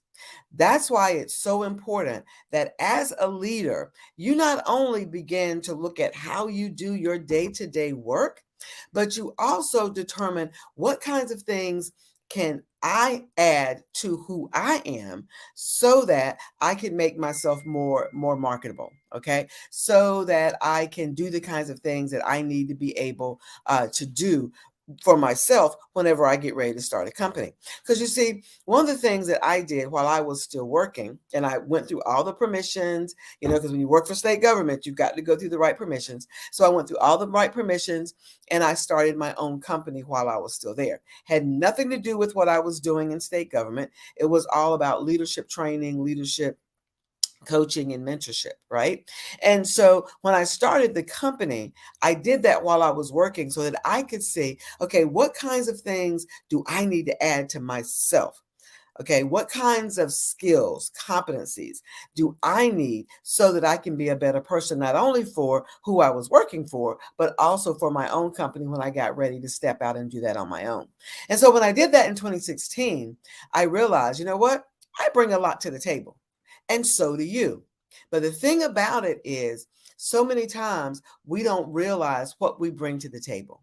Okay, and we'll say that for another session. I think we'll come back in December. Maybe we'll talk about what do I bring to the table, or how do I determine what I bring to the table. Today, what I want to teach you, hopefully by now you have your pencil and your paper. Today, what I want to teach you is how to overcome obstacles. How do I overcome obstacles in my life, obstacles in my career, obstacles in my business? How do I actually overcome that? So as you go into the new year, and we're like what? 31 days out now, because today's the last day of the month. So as you go into the new year, you want to already have this process in place, because obstacles are going to come, right? You're going to have obstacles that are in your life, in your business, in your career. You're going to have these, but you need to know how to handle them. So we're going to do 4 things today. You're going to do one of them. I'm going to do 3. How's that? So first, we're going to identify types of obstacles, because there are different types and you need to know the difference. There are 4 types, and we're going to talk about that. Then, as I am talking about the 4 types of obstacles, what I want you to do is I want you to pick one. Pick an obstacle that you may be dealing with right now, okay? Because I want you to think about that as I begin to teach you the strategies of overcoming obstacles, okay? And then I'm going to give you the 10 steps to overcome your obstacles. I'm going to go through them quickly, so that's why you need your pencil and paper. Or if not, make sure you get the replay on this. And then I'm going to show you and give you the steps to elevate yourself as you are overcoming your obstacles, okay? So let's get ready to dive in. First thing, let's talk about types of obstacles. Now, there are 4 types of obstacles. And it's great that you understand and know the differences in these types of obstacles, okay? So first type is external obstacles. Now, these are obstacles that are outside of your control, such as the economy, natural disasters, physical limitations, political climate. These are things that you have absolutely no control over, but they could impact you in some type of way, right? Because, for example, think about it. When we went through COVID, that was outside of anyone's control, but it impacted a lot of people because it impacted our economy. And then people were laid off. People couldn't provide for their families. I mean, and that is a type of obstacle. So we want to make sure that we understand what happened was external to you, but it could have impacted you in some form or fashion. The next type of obstacle is internal obstacle. Now, these internal obstacles are generally issues that you have control over, okay? It's an issue that you have control over, but yet it starts out small, but then can snowball, okay? But the key here is that you have control. For example, debt. Okay, getting in a lot of debt. You've got control over that, right? It may have started out small, but then it grew over time. Cash flow, how much money you have coming in. Your time availability. These are all things that you have control over. The skills and talents that you might have. Okay, the skills, your talents, your competencies. These are things that may be obstacles for you, because you can't get from where you are now to where you want to be, because these obstacles are in the way. Right? But remember, you had control over these. All right. Let's look at the third type of obstacle. These are called social obstacles. And social obstacles reflect how other people and situations can be a hindrance to you. Other people, now this is still other people that can be a hindrance to you. For example, you might be working with someone that's uncooperative. Right? You may need support in something, but you don't have that level of support, or need support from someone, and then they won't give you the level of support that you need. You may be in a toxic relationship, whether it is at home or on the job or wherever, but you may be in a toxic relationship. One that I see a lot of is tradition, especially when we own our own businesses. Sometimes we get stuck in tradition. These are things that are external to us, right? But they're people and situations different than the external obstacles, right? These are people and situations that impact us. Social norms, okay? Things that are happening on the outside of us, but yet they're impacting who we are in our life, in our business, in our careers, right? So you've got external obstacles, you've got internal obstacles, you've got social obstacles. And the third type of obstacle, this is the one that most of us experience, or almost all of us have experienced at one time or the other, and those are our personal obstacles. Okay, our personal obstacles literally are how you get in your own way. Sometimes you may have heard that there's a book that's been written about getting out of your own way, right? And these are obstacles such as bad habits, fears, your own emotional dysfunction, your own limiting beliefs, disorganization. I mean, how you organize things around you. Procrastination is a personal obstacle. A bad attitude is a personal obstacle. So these are the things that when we talk about obstacles, external, internal, social, and personal, then these are the kinds of obstacles that we all deal with. Now, what I want you to do right now is I'm going to give you about 30 seconds. I put my timer on here. I'm going to give you about 30 seconds, and I want you to pick an obstacle. Pick external, internal, social, personal. Pick an obstacle, because what I'm getting ready to do next is I'm getting ready to give you the steps to overcome them. But I want you to listen to these steps as it is reflected upon your own obstacle. Okay, so let me give you 30 seconds. We got about 25 left now, so you can pick your obstacle. Okay, so let's give you some quiet.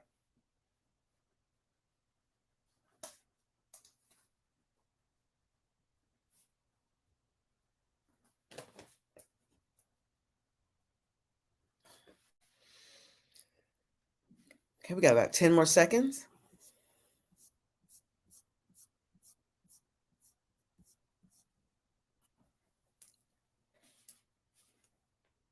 Okay. All right. So now, hopefully you have your obstacle written down, and it may be more than one, and that's fine. But as I go through these next 10 steps, I'm going to go through them fairly quickly. All right. One of the things that I do in my mentorship and my coaching practice is when I work with groups, we actually sit down and we go through each one of these steps and walk through them one by one.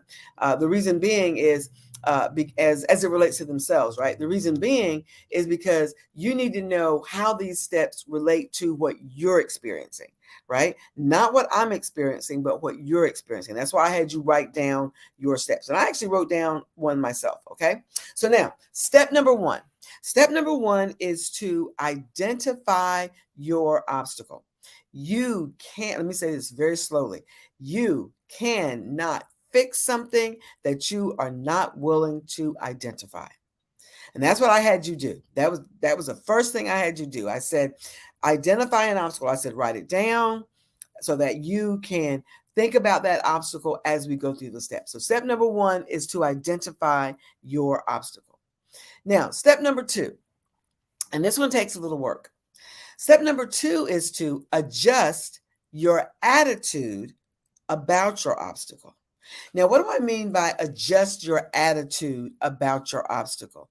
When I say adjust your attitude about your obstacle, so many times when we look at our obstacles, we look at it from a negative perspective. Okay, we look at it from a negative perspective. Okay, I'm going to take the obstacle of procrastination. Okay, the obstacle of procrastination. Almost everyone has or will in the future deal with the obstacle of procrastination. So if that's the obstacle that I've identified, say I've got a report that's due. Okay, this is something that I actually dealt with. Okay, not too long ago, had a report that's due on a certain date. Procrastinated a little bit because I thought, oh, it won't take me that long to get it done. But then It's like, oh my goodness, this report is due in like 10 days and I need to get to work. Okay. Now, when we talk about adjusting, as I identify the obstacle. So when we talk about step number 2, adjusting your attitude about the obstacle, what we're looking at here is you can't spend time saying, this is not something I want to do. Okay. You can't continue. This is what hurts us so many times in moving past obstacles, especially one like procrastination, for example. That's a personal obstacle. So you can't spend time saying, oh, I don't want to do this for my business, or I can't learn this, or this is not something that I should be doing. You've got to adjust your attitude. If that obstacle, if what is standing in your way is something that you need to overcome so that you can move forward in your business, that's the attitude you have to have.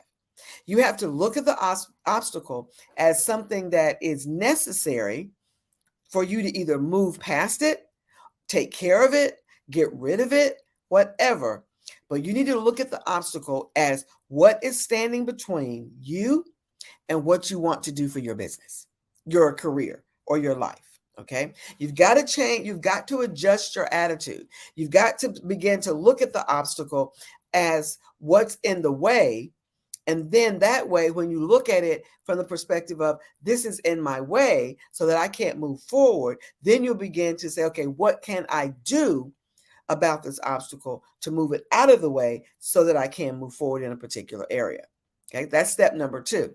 So step number 3 is take time to process your obstacle. Take time to process this obstacle. Now, what do I mean by process? When I say process, you need to understand, why is it that this obstacle is standing in my way?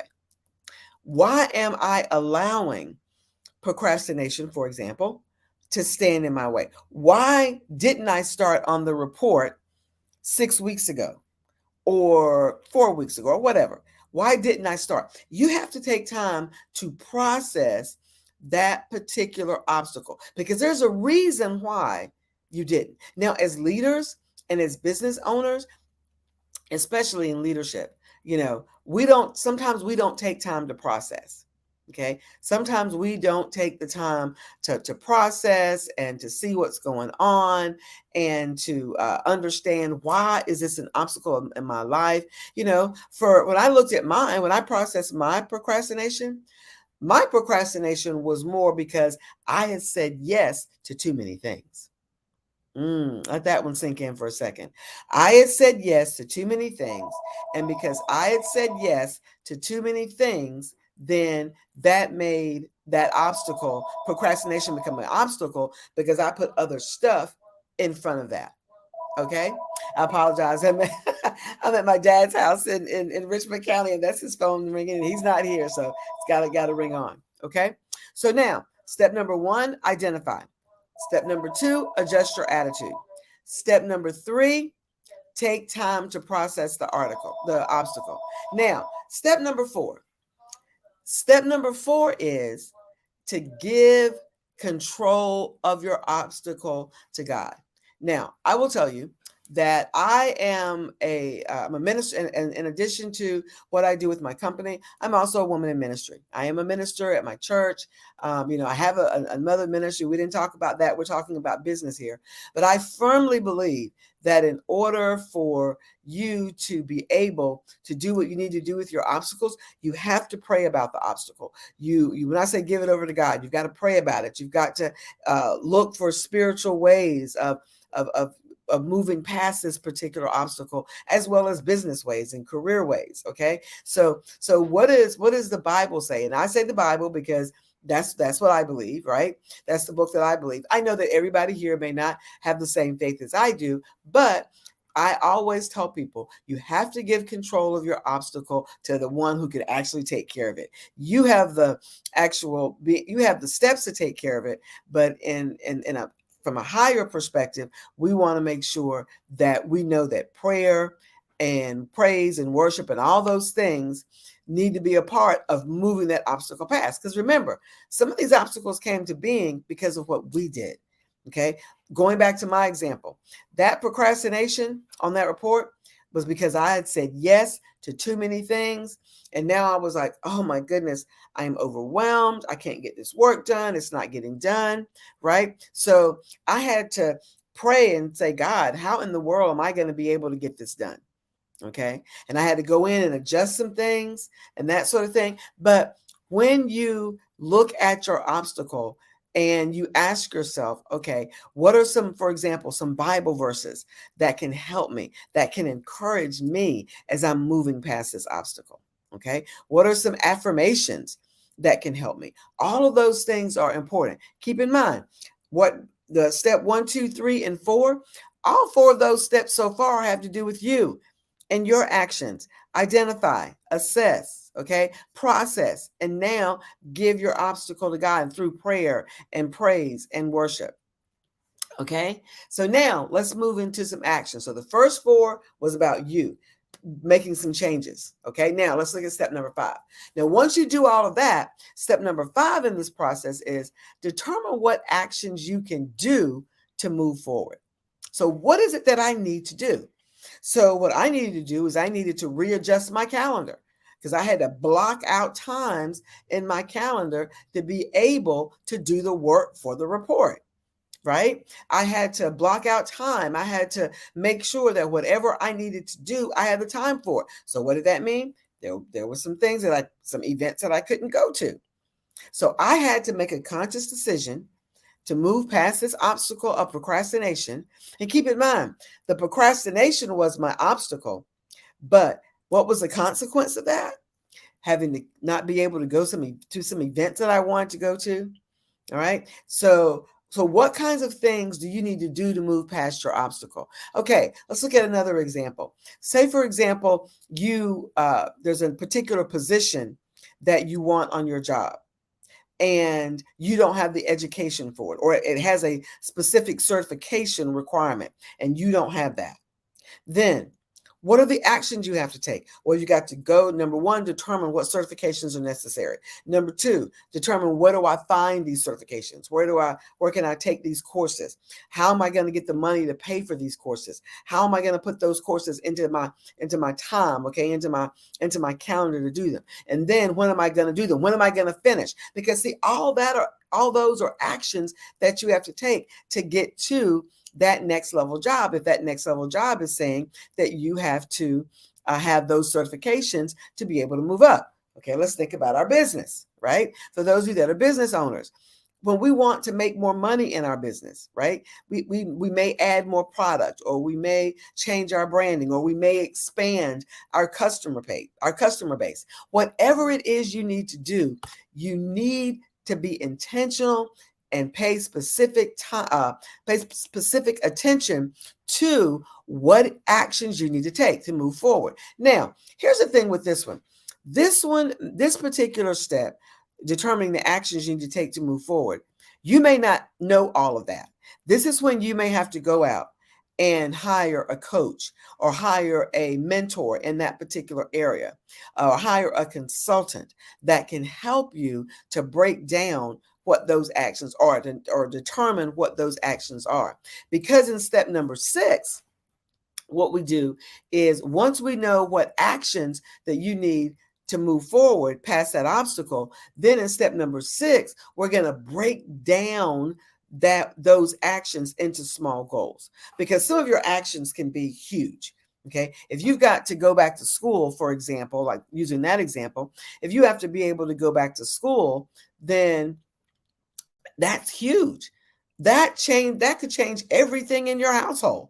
Okay, especially if you're trying to run a business and go to school and take care of your family. All of that could change so many things. So in step number 6, you have to break those actions down into small goals. Okay, so what am I going to do this week to help me move past this obstacle so that I can begin to take action and move to my next level, or whatever you're trying to get to? Okay, for me, what was I going to do with the 4 weeks that I had left? Okay, at the time I had left, what am I going to do to get this report done and get it in on time?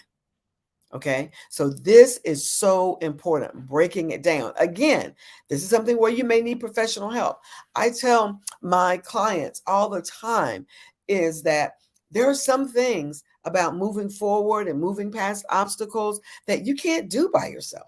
It's hard to do by yourself. You will need some support and some help. And that's where there are people, the businesses that you hear on the Black Business Olympics, through the Black Business Network. I'm sure there are coaches and mentors like myself or other people that can help walk you through that process. Reach out for help. I cannot tell you how important it is that if you're going to move past obstacles, to grow your business, to move up in your career, to move past things in your life, you're going to have some professional support to get that done. Okay, so let's review the steps really quickly. Step 1 was identify your obstacle. Step number 2, adjust your attitude. Step number 3, take time to process. Step number 4, because of my beliefs, give God control of your obstacle. Step number 5, determine what actions you need to take. And then step number 6, break those actions down into small goals. Okay, so now those were the things that we need to do. Now let's get back to you, because now you've identified what you need to do. You have broken them down in small goals. Now, here's the key. You have to move forward with commitment and intentionality. Okay. If you're not committed to the goals that you did in step number 6, then you're not going to be able to move forward. Okay. Because for you, it's just going to be something on a sheet of paper, something that looked good at the beginning of the year, but not something that you're not committed to doing the work. Let me tell you, moving past obstacles is hard work. Okay. Moving past obstacles is hard work. That's one of the reasons why my company is named WMS. She said WMS Training and Consulting. There's a reason for that, because WMS stands for Work Makes Success. Okay, work makes success. And to be able to do that work, you must move forward with commitment. Okay, you have to be committed to what it is that you wrote down, the small goals that you have every week. If you say today is the 30th, right? So if you say today, these are the 2 things that I'm going to be committed to move past this obstacle so I can take my business to the next level. Okay. You may want to, I'll give you an example of something that just happened this morning. So I had someone reach out to me this morning. They'd been laid off from their job. And this young man reached out to me and asked me to be able to, if I knew of something or could help him, something like that. Right now, thinking about what he did before he even reached out to me, he probably was committed to writing down the names of people that he thought could help him or support him, what he needed from them, and then reach out. Okay.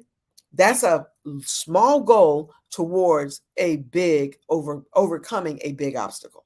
Okay, see what I mean? When we say break it down, but you got to be committed to do that. You can't say, look at your paper and go, oh, I know I need to reach out to Dr. Sandra, or, oh, I need to reach out to Dr. Kelly, or whomever you're going to reach out to. You can't say, oh, I know I need to do it, and then keep waiting and don't do it. Waiting. Commit to it, get it done. Okay, that's step number 7. Step number 8, maintain strong foundations. When we say maintain strong foundations, this is you've got to get connected to those people who can support you through this. Okay, that can support you overcoming the obstacles. It could be coaches, it could be mentors, it could be consultants, it could be trainers, whoever it is, right? You're here and that you're listening to this particular Black Business Network session and all the other ones. So you're meeting people virtually, right? That you're able to connect with. Connect with us. If you're listening to me, then you should be going over to LinkedIn at some point and connecting with me on LinkedIn, and then sending me something that says, Dr. Sandra, I heard you do that presentation of overcoming obstacles. I heard you do that. Is that something that I can talk to you further about? That's what you should be doing. You've got to maintain strong foundations. Networking is not just going to an event, getting a business card. No, you have to maintain that. I was at an event about a couple of weeks ago, and I just got a text message this morning, as a matter of fact, from a young lady that I met there. And she's inviting me to lunch or coffee or something. We'll figure it out. But networking is getting those strong foundations through network, and then also making sure you continue them. Okay, that is so very important. All right, step number 9. Step number 9, mitigate future risk. Okay, you got to that obstacle because of things that you did in the past, right? So what are you going to do in the future so that it won't happen again? What are you going to do in the future so that risk won't happen again? All right. It could be time management. It could be having a conversation with somebody, especially if you're on a job, right? It could be having a conversation with someone. It could be making sure that you get all your school stuff in order so that you'll have what you need to go back to school to get that job that you're looking for. But you have to mitigate those risks. You have to think about risk before they happen. One thing about being in leadership, and I take a lot of time to do this, especially when I'm getting ready to do something new, I take the time, if I'm going to do something new, to write down what are the risks associated with doing this. Okay. What are the risks before I say yes to something? Before I tell someone, yes, I will do something, then I'm going to write down what are the risks in doing this. And not only risks that could hurt or could impact my business, but also my time with my family, time with, spending time doing other things I like to do. So you have to mitigate those up front. Okay. Look at those up front. And then step number 10, this is the last step. Overcoming obstacles can get hard. It can get difficult because, it just takes time and it gets difficult, but you need to stay motivated. Stay motivated. And how do you stay? What are you staying motivated towards? That content, that risk, and that obstacle that you said you were going to overcome, and those goals that you set.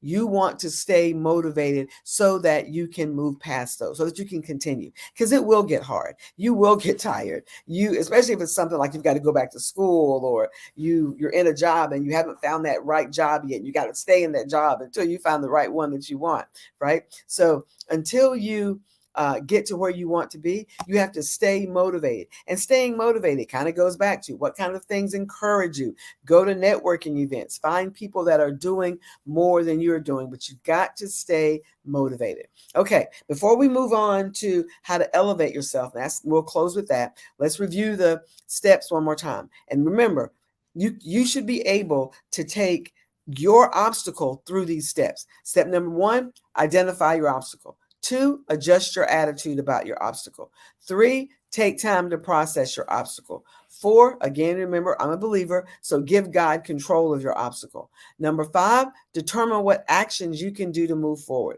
Number 6, break your obstacles down, or your actions down for those obstacles into small goals. Number 7, you got to stay committed.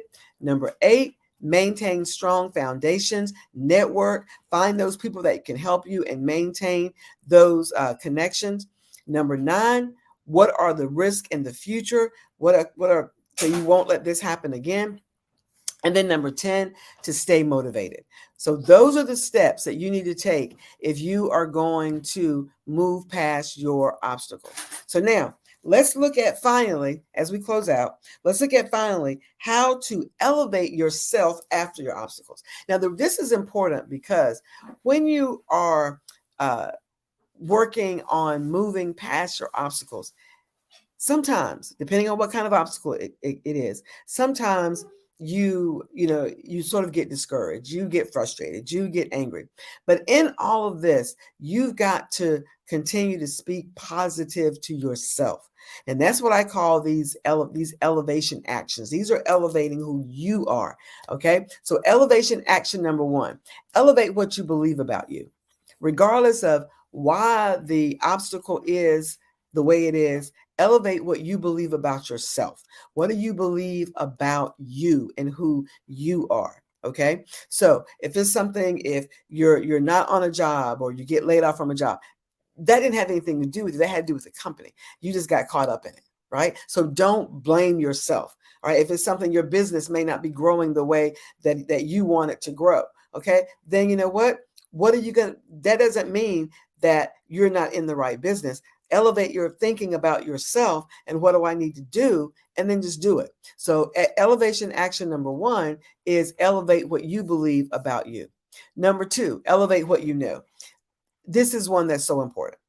When you elevate what you believe about yourself, you have to elevate what you know. You got to set goals. Invest time and money into yourself, into your own education, into your own courses. All right. You're getting this free right here, right? For this particular session, Dr. Kelly is generously giving this to you for free. But you know what? There have been people on here, I'm sure, that you're saying to yourself, "Ooh, I would love to be able to work with them." And then you go to their website or go to wherever they tell you to go, or you talk to them, and then you say, "Well, I don't want to pay that." Well, you know what?